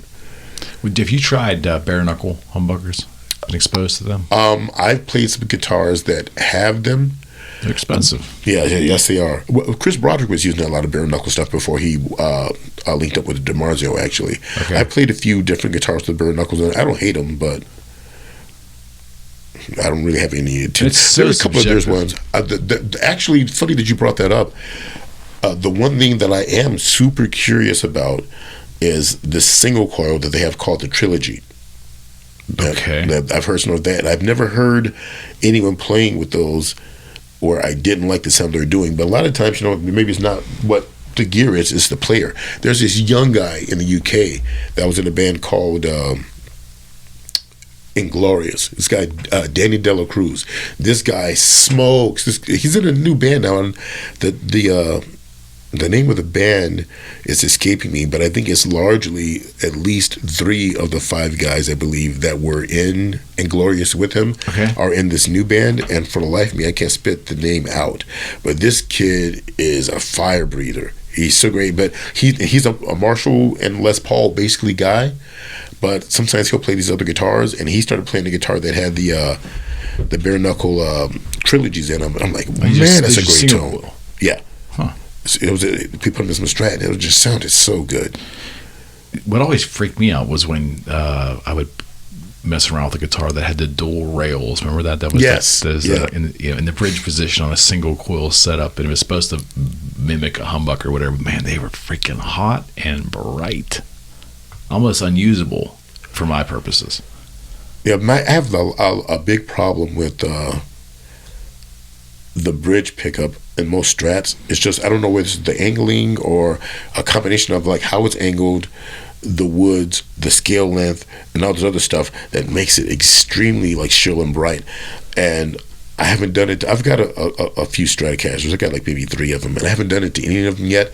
But there's this wiring thing you do where you know, because the Strat has a master volume, and then there's the neck pickup tone, and then the other one is for the bridge. Mm-hmm. You do it so that the bridge pickup has the tone, and there's no tone on the middle. Okay. So you just have. So that's what I've been meaning to do, and so I can, you know, kind of roll some of that out of there. I really, for years now, I've really been into, like I'm ever going to play like that, but I'm really into Eric Johnson's tones. He just gets, you know, it's the only way I can describe it is cream. Mm-hmm. It's so smooth, you know, mm-hmm. You never hear that shrillness from him. Does he ever experiment, do you think? Is it from album to album, the tone sounds pretty damn consistent. He's got a signature tone. Yeah, well, he definitely knows what he wants. I mean, I heard at one point, what album was it? I think it was the one after Avaya Musicom. Okay. Which one was that? Venus Isle? Yeah, I think it was. Maybe. I think they said that he started recording it, and then he like started over again because it felt like something wasn't right. But yeah, I mean, I've heard so many stories about like the stuff that he does, you know. You look at his setup, and even like where his pedal boards are or something, it looks him like janky, but he does it that way because if he has it over here, then like I think maybe like a transformer that's in something messes with something else or something, so he moves it over.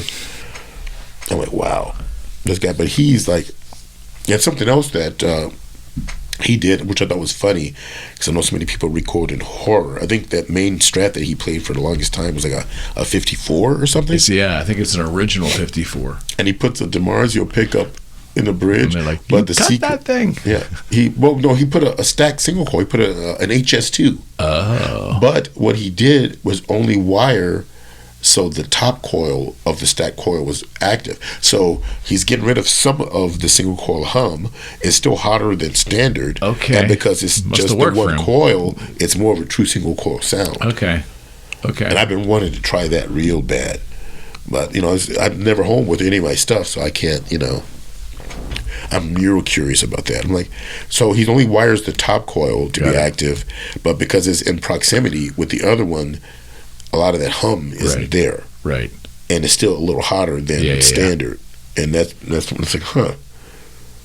I saw John 5 in town here with Fred and Sarah about a month ago, I guess. And I was aware of his work and everything, and some of his actual songs and so forth. And I was aware of who he worked with and the history and all, but seeing that was like another type of thing. Yeah. That was a whole nother experience. Yeah, he's amazing. He does some stuff. The funniest part about it was this guy, it's like, I literally, you know, you don't see him walking into catering with it or anything like that. That's ridiculous. But it's like the guy never puts the guitar down. I know. I remember in, what year would it have been? Like 2006. I'm out with Anthrax, and we're doing a tour with Zombie. And we were playing some crazy areas. We were playing, like, you know, central parts of Canada. I think at one point we did get, like, in Wyoming, you know, places that we wouldn't normally, you know, North Dakota. And maybe there's, like, a shortage of hotels. So there's some times where we'd all be at the same hotel. And you always knew what room John was in because you could hear him playing the guitar. And then I just thought it was funny. At one point I had the room next to him. And then I could sit there and just listen to him sitting there and just like... And it just makes sense, though, because he's just off the charts, man. Yeah, I mean, and it's not so much that I think that he's like, well, I got to keep my chops up, or I got to figure this out. It's like the guy just literally just loves playing the guitar, you know. So what else? It's like he's not doing it because, you know, he needs to. He does it because he has to. Right. It's just he has to play it. I think Zach's a little bit like that too. The only other person I thought was funny. But I think he's got some things, you know, he does like, you know, online lessons and stuff. I was kind of chuckling to myself on the last run because I had the room next door to Joel Hoekstra. And there's times I could hear him giving lessons to someone like on Skype or something. Oh my God, that's funny. Hysterical, man. Yeah, that guy, he's a monster too. I was laughing because I guess he's filling in for my buddy Philip Schaus in Accept. Mm-hmm. And I knew Joel from White Snake, and in Chicago he had this thing, Hoekstra, that he would do, and his time in Night Ranger or whatnot, but I never envisioned him playing guitar for Accept, you know? Yeah, that's a little strange mix there.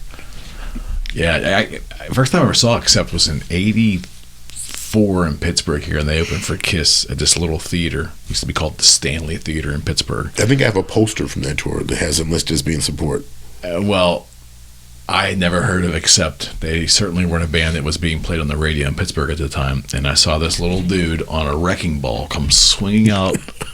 They had a wrecking ball, and they had it swung, and he comes swinging out on this thing, and it's like, I looked at my buddy, goes, you know, crew cut, short guy, you know, Dirk Schneider. Dirk Schneider, yep. I looked at my buddy. And again, from our distance, he just looked like an old guy. And I looked at my buddy, and he goes, I think that's someone's grandfather out there. Oh man! But he's still doing it, right? Yeah, he's now his band is just Udo, or is it UDO? And so a couple of them actually weren't all that bad, but he's got one of those ones where you kind of just have to be really into it. He's got the tone of voice a lot of people just can't take, you know. Yeah, it was. I can't wait to get you. It was a bit of a weird. To me, it was a weird opener for Kiss, but I mean, it was the Look It Up age, and who knows? Is that the same tour where they had this band that sounded around that time? Everybody did. They sounded a lot like AC/DC from Australia, and they were called Heaven. Were they the very opening band? I think they were. Yeah, because I've got a poster I think from that tour. I liked Heaven. The first album they really sounded like AC/DC. The first two albums actually kind of. And the third one they went a little bit more commercial, and they lost their edge, and I lost interest in. Some more into thrash metal. Can you believe that was 40 years ago? Man. That's why I say I got more years behind me than I got ahead of me. I'm just waiting to see what happens. Yeah, the reason I bring that up is got a good friend, Chris Winter, longtime Pittsburgh DJ in Pittsburgh, and she posts a lot of content on her page, and it's a big following in Pittsburgh here. But she had a poster of that tour and that show, and I think it was March 4th of 1984 at the end of the Lick It Up run, and she says that was 40 years ago. That's scary. It doesn't seem possible. It just does not seem possible, man. You know what's funny to me when you think about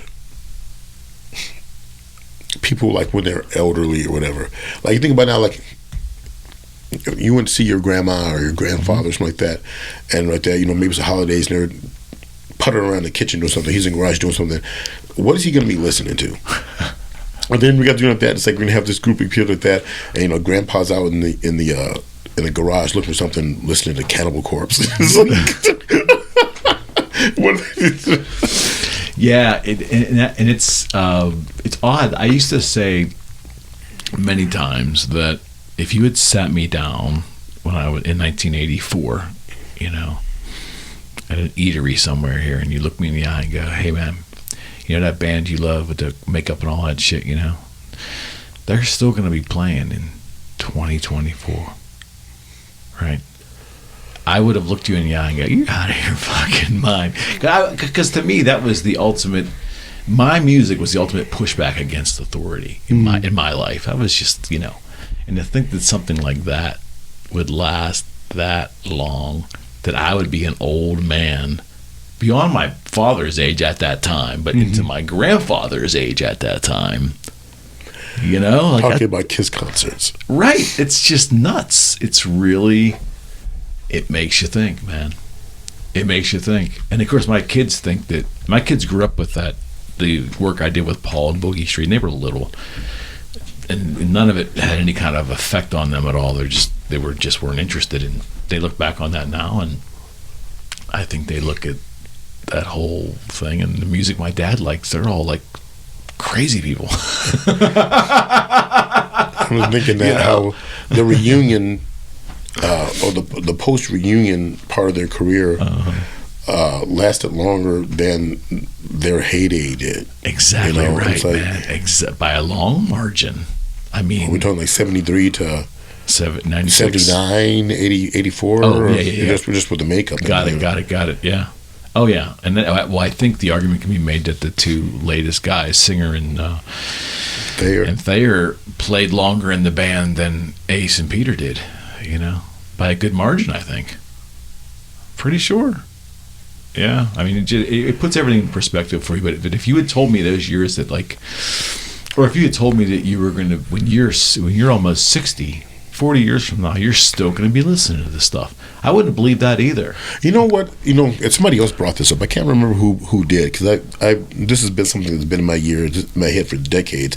And they said, a lot of times, if you're like dealing with a child, and you tell them that something they want or something they want to do or whatever's going to happen, they can't do that right now. You have to wait an hour or whatever it is, and they start getting fidgety and they're upset about it. It's like, and you don't understand, like, they're just being kids or whatever, but it's like, it's all about time perception. I mean, if you've only been alive for 3 years, an hour is a whole lot more of the chunk of time that you can perceive than when you've been alive for 38 years or whatever, So I think that when we think back, for like, say, that period, it seems like it was a longer time than it was, because we hadn't experienced that much time then. However old you might have been, say when you're 75 to 78, seems like a really long time. That's 3 years, Yeah. But it seems like so like a lifetime of things happened in 4 years. Then just trying to get from 9th grade to 12th grade is bad enough, Uh-huh. And now 4 years is like, so what, And I think that's what a lot of people don't realize this. When where they're both old and young, I don't think that a lot of older people realize that it's all relative. It's like, young people want things to happen sooner or happen faster, because the way they relate to time isn't the same way. That's a great point. And I don't think I ever really looked at it that way. I don't think I ever thought about it that way. I would always struggle with why time seems to go by so quick when you're older, and it would seem like it took forever when you were younger. But yeah, a day, when you're 14 years old, a day is a pretty long time. Remember how long summer vacation used to seem like it lasted? Summer lasted longer. It's a summer. I'm like, man. Now 2.5 months go by, and we don't even want to blink. I haven't even. By the time we get summer now, I haven't put my winter clothes away yet. They're still kind of laying around, and it's like, I'm not going to bother put anything away, because as soon as I stick them away, I'm going to pull them right back out again. What's the point? Just leave them out. Do you think we're still able to be patient? The reason I asked that question is, and that might be age related too. That question could be, but we're in the age of immediacy now. I believe we expect answers from people immediately. We expect communication from them immediately. I know it's one of your pet peeves, but I believe that we expect. Like, I'm going to order this very obscure part that happens to be in stock on Amazon, and I'm going to have it delivered tomorrow.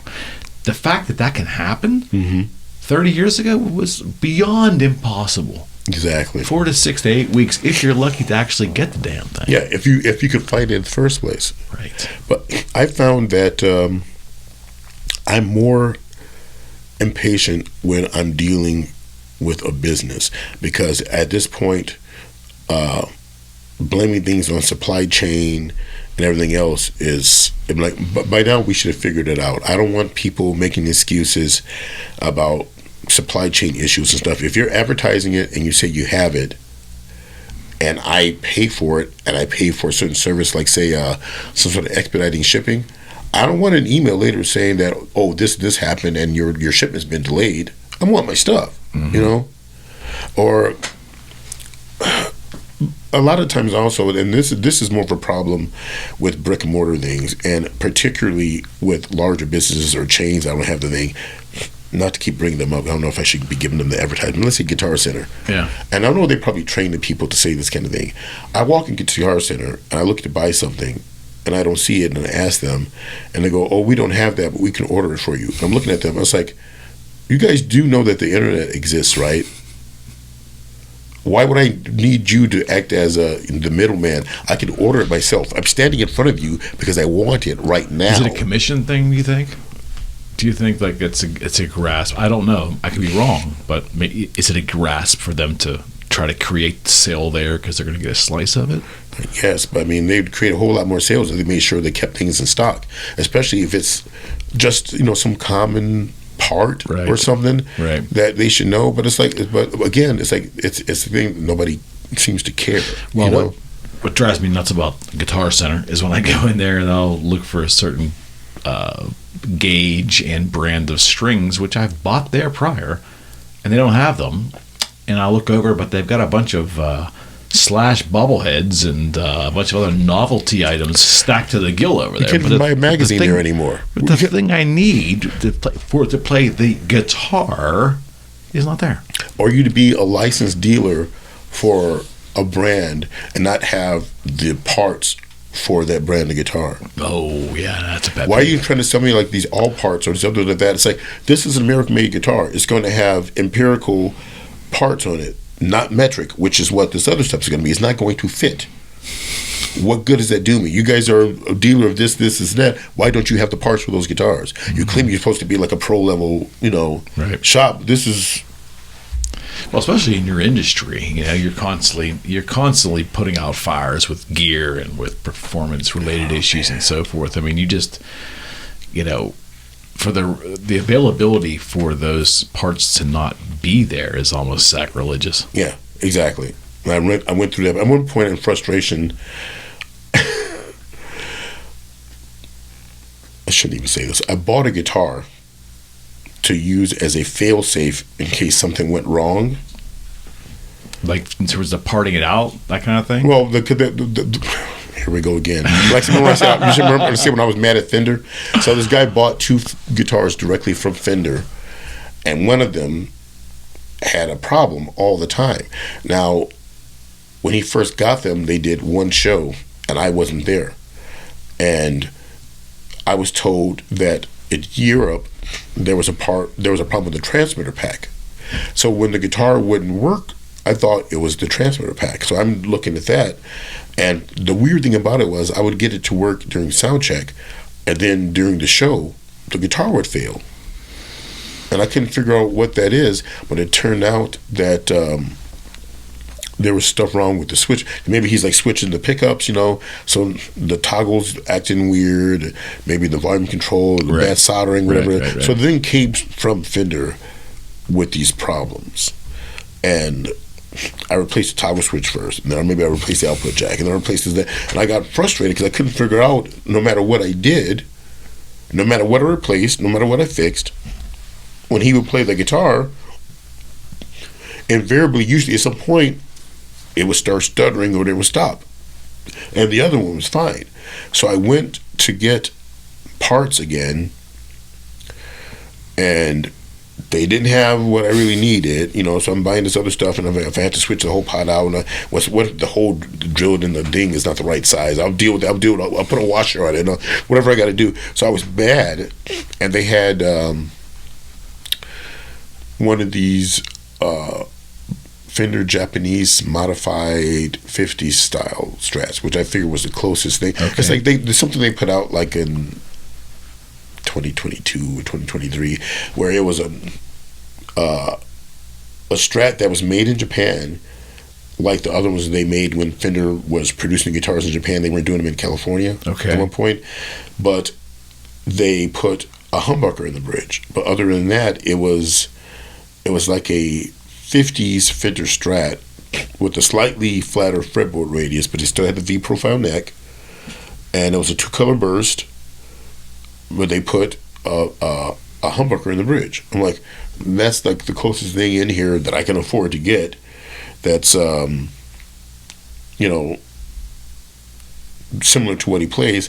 So just in case I fix this guitar again and it goes out, there will be something else that I figure hopefully is dependable. So I bought this guitar, and then I just took it back at the end of the tour because you get a 45-day return thing. Right.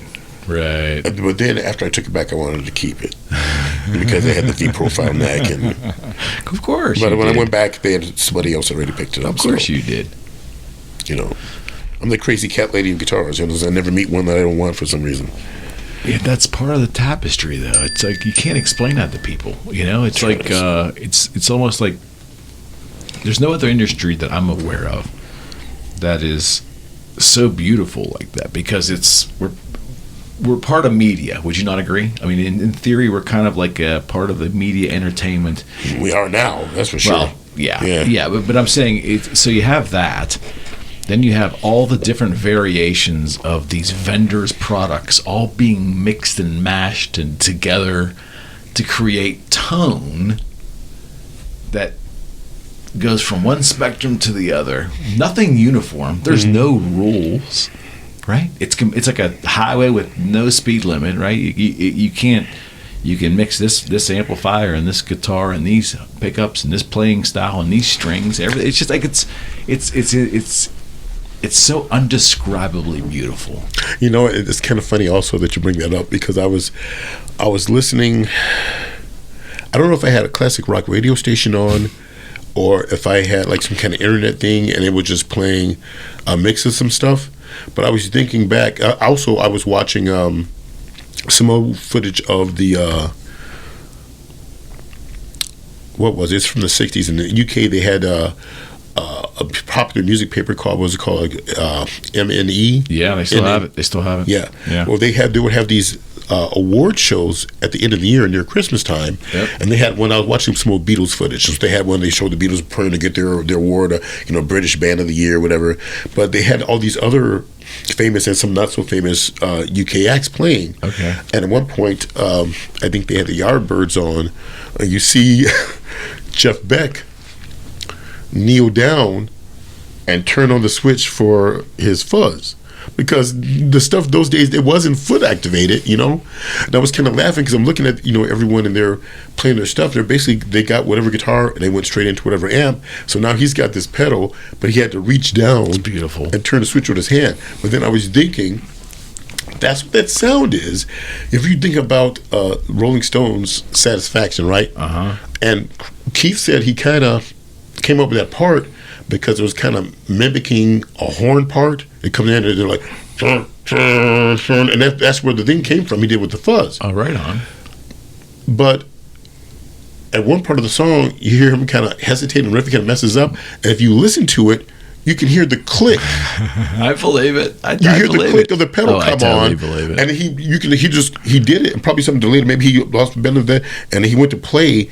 He didn't catch the riff right from the beginning. It's like, it's like the third time through, it doesn't go right. It just goes, hey. I know exactly. Because he stopped to turn the freaking on the maestro or wherever it was. So maybe him playing behind the beat maybe started there. Good point. Right? I mean, who knows? It became a part of his style. It just took me seeing that video. Then I heard that and realized, like, that's the sound of him literally in the recording studio turning the fuzz on by hand. You can hear of it coming in. I laughed so hard. Well, because otherwise, it's just one of the things, nobody would have even really noticed it. But I always kind of wonder, I said, what was with that? Why does it sound like, why did he come in late? Yeah. Let me ask you something outside the guitar world here. Since we were last together, actually maybe fast forward 8 months after you were here, right before the pandemic, Neil Peart passed away. Talk about that. Do you remember that happening? Do you remember where you were when that happened? Or I was on that 70,000 tons of metal cruise. Oh, right on. When I found out, and I don't remember how I found out. I think I was in my cabin, and I probably was looking at emails or something, and I saw something come through about that. And I went and I told some of the guys in some of the bands. I kind of ruined the day for them, so maybe she could myself. But I remember my roommate's band was playing. November's Doom was playing, and I went and I told them right before their set, and they were just crushed. Yeah, I bet. It was. Yeah, that one. If any celebrity passed away in my lifetime that hit me like hard, it was that. Mm. Yeah, so you figure it took till I was 55 years old maybe to actually have that happen, but I mean that hit me really, really hard, especially because we didn't know he was ill. Yeah. I mean, but there's been a bunch of them for me like that. When I found out that Randy Rhoads died, Cliff Burton, Actually, the Jeff Beck and the David Bowie thing was a real jar to the system as well. Mm-hmm. Well, the Randy Rhoads one was tough because we were kids and the news was coming so slow at that time. Yeah, right? I just had so much hope for him because like he was already gone by that time, but from hearing the first two albums that he did with Ozzy, and I felt like there was a real jump in what he was doing between those two records. But then I tracked down a Japanese import copy of one of the Quiet Riot records that he played on, and you could hear little things on that wound up becoming part of his stuff later. And I just really had, some hopes up for him, because at that point, the only person in my age group that like shook things up like that, of course, was Eddie Van Halen. Mm-hmm. And I loved his stuff, but Randy was on a totally different angle, and I loved his approach to his playing, and I was really excited to see where it was going to go. Because even like still to this date, my favorite Van Halen album is Women and Children First. There's some a lot of people feel that way. There's something that's like, I don't know, maybe it's my nature, my gothic nature, but there's something dark about Women and Children First. Just tone-wise and the vibe of it. Totally, for sure. It's got this thing, yeah, definitely. And there's a lot of, like, fire breathing. There's some real, like, Luke Skywalker type stuff going on in that first album. And the second album, there's classic moments and stuff from there as well, but it's like, it was almost like Van Halen wants slight return, in a way, but a little bit more watered down, if anything. Yeah. And when Women and Children First came out, it was like all of a sudden, it almost had an air of more, for lack of a better description, I'm going to say like malicious intent. It was something that, it was like something was more sobered up about it, Yes. They also talk about that being one of the most difficult records to make too. Why is that? I didn't hear that part. I could have finished reading the Tone Chasers book. I got the book, and I keep telling Steven I haven't really made any comment or anything about it because I haven't been home long enough to read it. It arrived when I was on tour, and while I was home, I had all these other things going on, Cats on the Roof, and all this other stuff going on, and I haven't been able to sit down and really get into the book. So that's another one of my goals when it's finished, is to read this thing. But I actually haven't really heard a whole lot about the recording process of that record.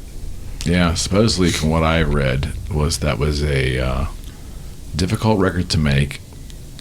The certain factions of that band were literally at each other's throats, which that's not surprising. Mm-hmm. But you mentioned rock reads like that. What have you read any biographies from any of our aging rock stars? I've bought so many of these biographies, and I've read Brad Paisley's. Okay. I started reading Roger Daltrey's. I haven't finished it. I also got K.K. Downing's book, Ace Frehley's book, Chrissy Hines' book. Okay. Who else? I think I bought Ronnie Lane's book. Okay. Haven't even cracked the cover of that. Who else? Man, I don't even remember. I do this thing where I try to buy at least one book every time I'm going in or coming out of an airport.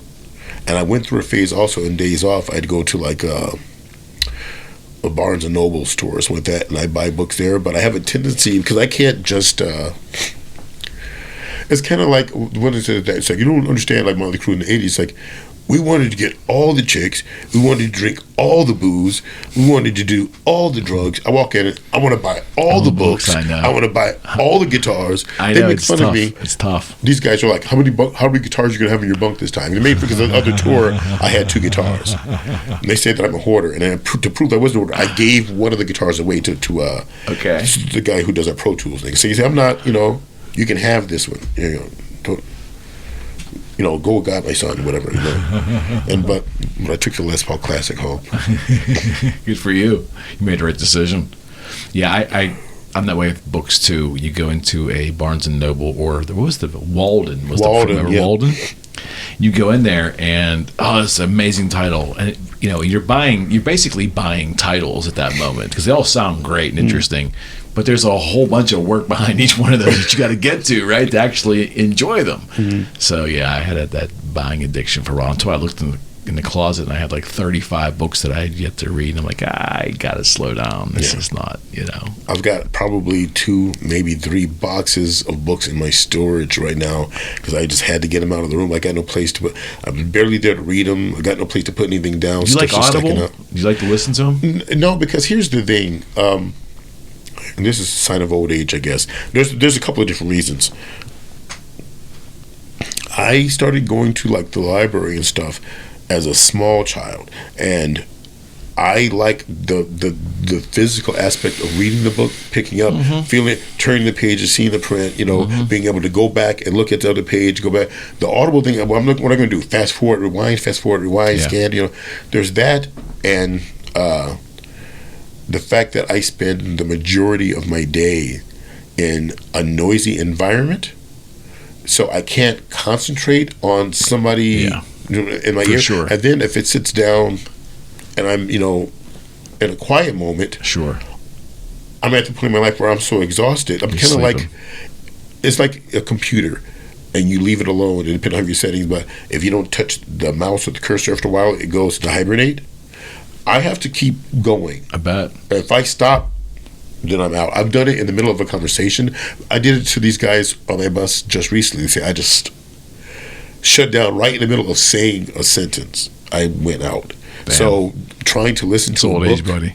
Yeah. Trying to type an email, and then I wake up and there's like 27 L's or something. Could you falsely put your hand on that? I don't think. Like glitching.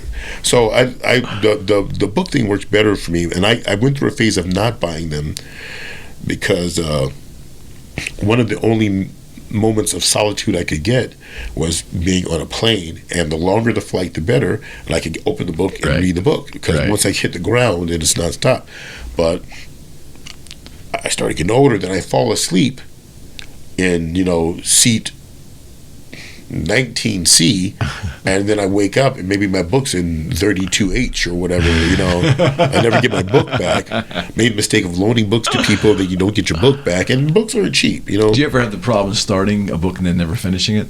Because I have that problem. Yes. No, that's why I like Audible, because I do have quite a bit of quiet time, and I try to utilize it when I'm exercising or something. So, but I do find that I'm better with Audible books if they're fiction.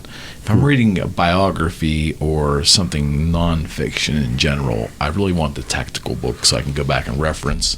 But if it's just a fictional thing, I can mindlessly just go and knock it out. But it seems that a lot of times things don't stick with me as well if I'm not reading it, because if there's a phrase that I'm reading and something registers with me, I'll like stare at that for a second. But if I'm doing something, somebody says something, goes in one out the other, I might remember that for a while, but eventually I'm just gonna, unless I repeatedly listen. And yeah, that's a pain. Yeah.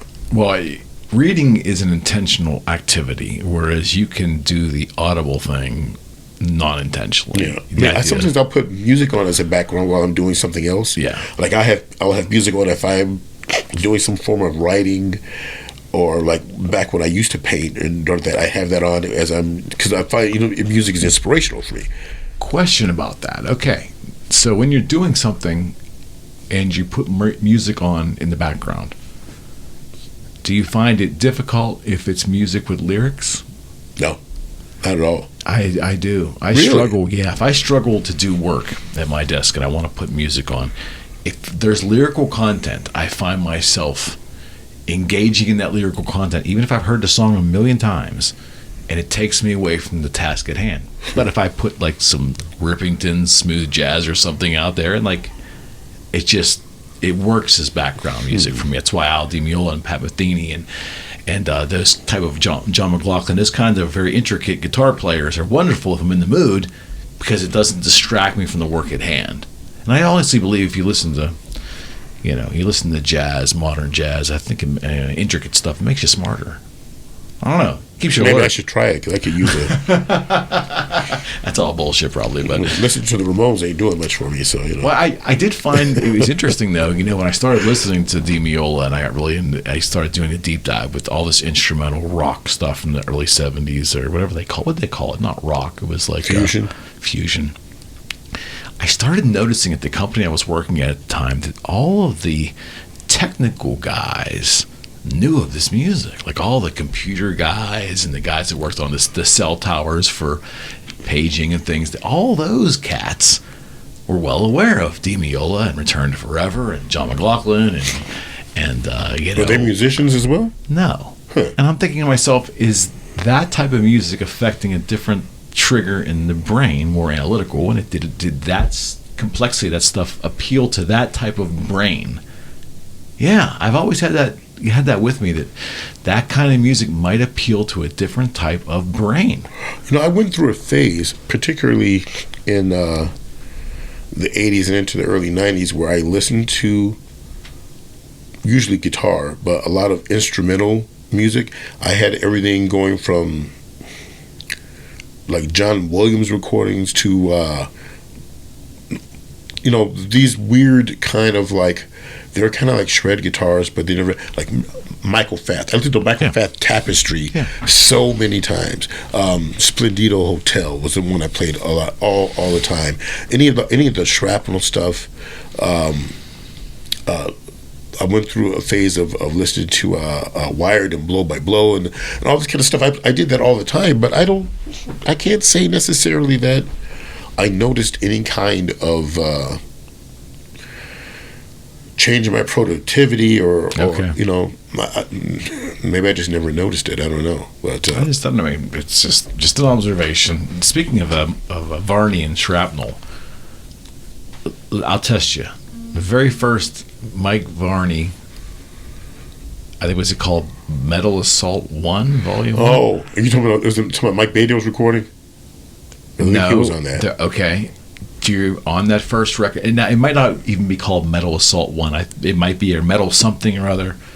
First one, does the name the Gills Meblin Assault track on there? Do you remember that? No. Something Time, No Time or something like that. The Gills Meblin Assault. There you go, kids. There's something for you to look up right there. And it's not Metal Assault, I don't think. Is the name of the album. It's Metal something, Volume 1. It was Mike Varney and Shrapnel Records' first compilation record, if I remember correctly. And I want to say it's 1981, maybe? It sounds about right. But one of the tracks on there was from an artist that I've never been able to find anything else from them. I think the track is called, No Time, and it's by the Gills Meblin Assault. So there you go. No clue, because I've never actually owned that record. I knew people that had it. I never actually got a copy of it. That's gonna drive me nuts now. Yeah, and I was able to find it on YouTube to listen to it, but you can't find it on CD or anything like that. It just doesn't exist. But remember that from my childhood. Yeah.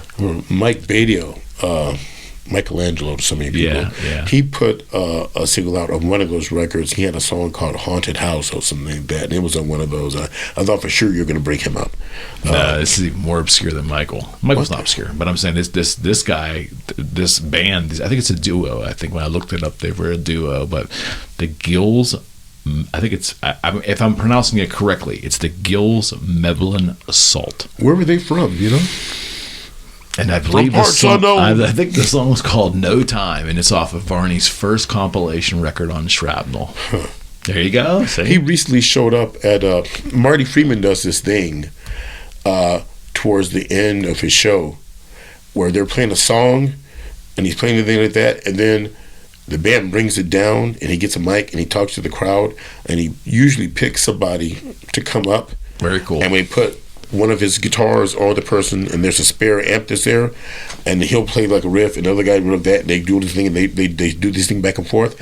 And there's a video on the internet now. He brings Mike Varney out. He said, "I've never jammed with this guy before." Man, so he's still around. Varney changing. He's still around. Yeah. Wow, I didn't know that, man.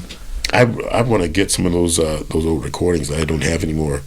There's all this stuff, all these like Joey Tafola, all these other like 80s, early 90s. Well, he gave guys. a lot of metal guitarists a start, right? I mean, Shrapnel was... I found out about Paul Gilbert from his column in Guitar Player magazine. There you go. Yeah. Yngwie as well. I saw in his column. A lot of that stuff. Now, Marty, correct me if I'm wrong, wasn't Marty Friedman, hasn't he been living in Japan for all these years? For years now, yeah, he's in Tokyo. And Paul Gilbert as well.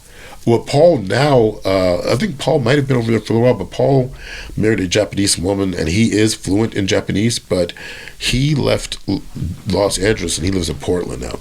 Oh, get out, really? I've been meaning to send him an email. He's a Pittsburgh guy, you know. Yeah. Of course. Yeah, I remember when I said when I found him in the Guitar Player magazine, he was, like 15, 16 or something like that. And right. They said, he's from what, Pennsylvania? Who is this kid? You know, where's he? Is he Greensburg? I can't remember. Somewhere around there, yeah. One of the suburbs around here for sure.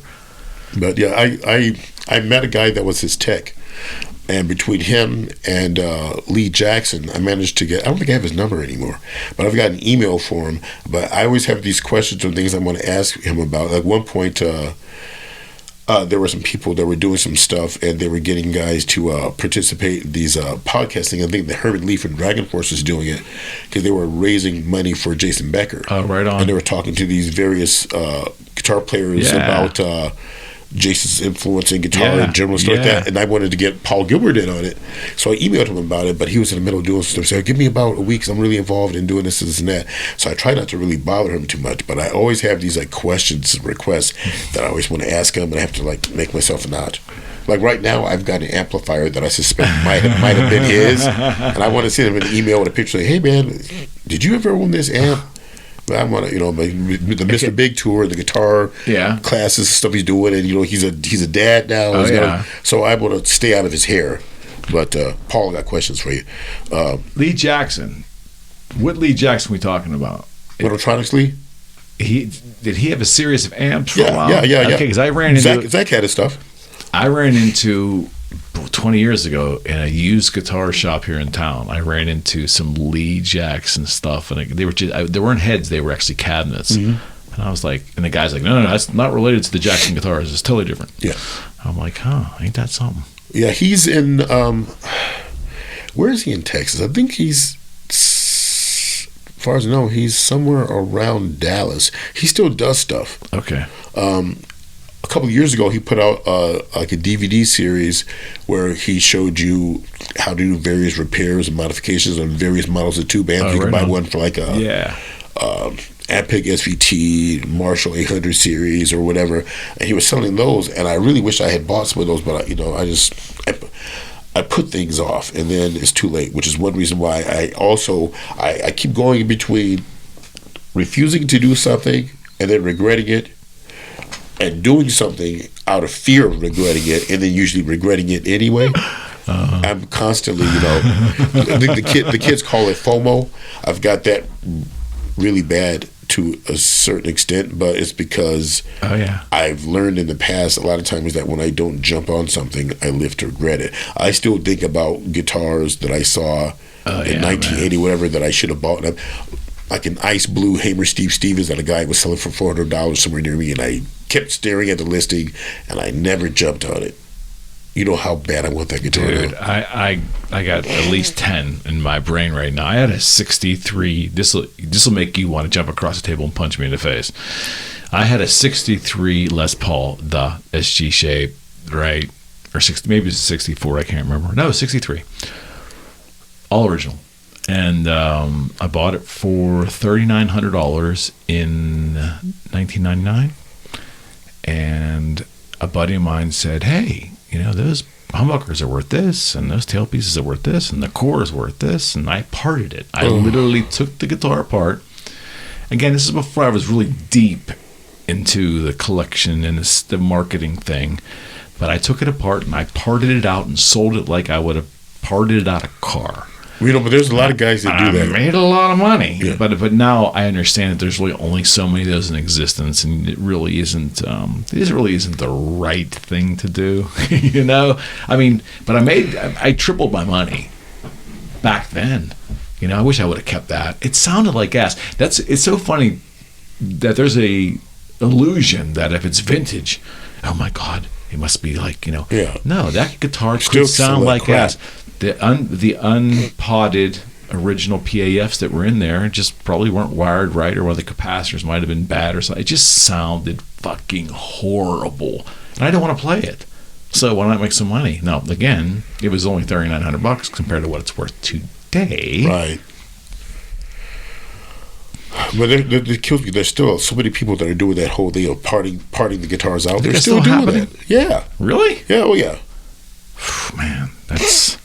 Now, a lot of the guitars that this place is doing, they're not necessarily vintage ones, but there is a business, and I know they have an eBay store. I don't know if they got one on Reverb or whatever, but everything on there is guitars that they've taken apart and they're selling the parts. If you could reassemble that whole guitar from there, so you know that all those came from that same one they're selling. That's why I don't trust the vintage market. I mean, and I think that with Fender it's really bad because there's so many parts and there's many more guitars made compared to Gibson in those eras. So when Fender was cranking, you know, so those guitars are more available. But you're right. You know, it's supposed to be a '69 Telecaster, and you're not real sure that those parts came from that original serial number, right? Uh-huh.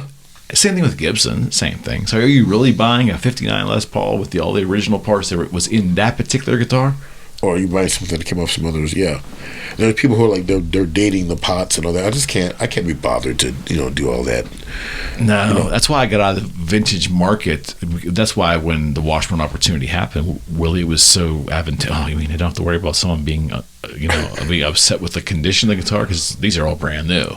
Plus, to get into the weeds, which some people love. They love dating, like the screws and like the making sure everything is. That's just too tedious for me. I remember somebody said, you get a guitar, it's like you don't touch it at all. It's like that's what the Mojo all about. It's how much dust is under the pick guard. It's like, no man, now you got to get out of here. I'm out now, sorry. All right, partner, before we wrap up, you're out with Armored Saint right now, right? Now, how long is this going on? No, I'm out with Vince Sevenfold. Oh, I'm sorry. Yeah. I'm not opposed to being out with Armored Saint. I love you guys. We call him Uncle Jeff. You know what it was? I picked you up, and we were talking immediately about Armored Saint. Yeah, because I told you, everybody told you how much you look like. My brain got rewired right at that moment. Of course, it's look at him. It looks like John Bush. Look at him. Yeah, and that's exactly why my brain got rewired at that Armored moment. Saint. Yeah, I knew. And that's why. You're at You're with Avenged Sevenfold at the PPG Plaza here. Now, by the time this gets released, you're going to be over. I would be fired by the time. I'll be fired and onto something else. I'll be out with Armored Saint by that time. I'm sorry. By the time that happens, long day, friends. Long day. So what's? How long does this go? Well, we're near the end of it now. I'll be finished by April 1st, but we've got. There's one show we're doing somewhere in Jakarta, Indonesia, some stadium there. We're playing with the used as support. Oh, right on. So it's going to be a bunch of Asian emo kids there. Then we've got the mostly festival European run for June. Okay. And then I don't know what happens. No, because nobody tells me anything. They think we're going to leak it all over the internet. Can you believe that? Why would I be, So you and Fred Koalo, right? You do kind of have a couple phrases that are in unison. Well, when we spent so many, I met Freddie in like 2001, 2002, and then we toured together for I don't even know how many years now. So luckily, I don't think I picked up any of his bad habits, but well, But there's definitely been some stuff that I'm sure we share in common. But we missed having you and him together here tonight. He is literally on a plane coming back, or getting ready to get on a plane coming back from South America, and we'll get here tomorrow. But of course, you guys, the fact that you're not here on the same day, of course you're not here on the same day, right? Nothing can ever align. Well, Jed Simon, if you're listening, Jed, we talked about this. That the planets are going to align at some point in time, and Fred, you, and Willie are going to sit in this room with me, and we're going to cut it up for 3 and then I'm just hours. going to sit back and watch those two. Well, the last time I had them on, right before the pandemic, Jed and Fred, who had never really, they had briefly met each other on the road, very briefly. They had so many similar stories and so many connections. I don't think I said much for like the first hour of that show. I had nothing to say. It was literally like these two were, having like a communion here. It was awesome. It was totally awesome. I got a Mesa foot switch I got to send to Jed. I keep forgetting to send it. So it'll be in the mail in April, Jed.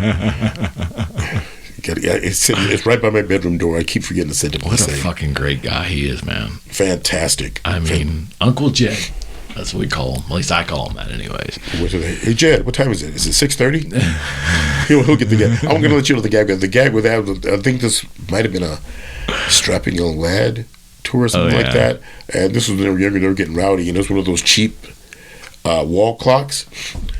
And I think somebody hit it with something, so the arms just went. So every time they looked at it, it was always 6:30. So every time I see him, what time is it? About 6:30. That's great. Jed's always got some funny but basically harmless shenanigans where he's going on. Oh, we got to get him back in here with you. We'll figure it out. I mean, I'm not waiting 5 years though, buddy. That's too long. I've got to figure out the next time I'm going to come to this area. I might have to just make a trip. I appreciate this more than you know. It's long overdue. Oh, it's my pleasure.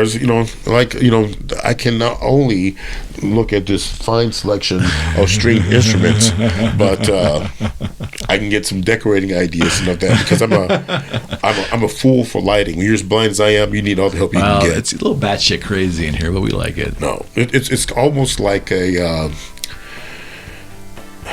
more of a lair. I like that. I'm going to use that. That's good. Meanwhile, back at the Hall of Justice. The Boogie Street layer. I like that.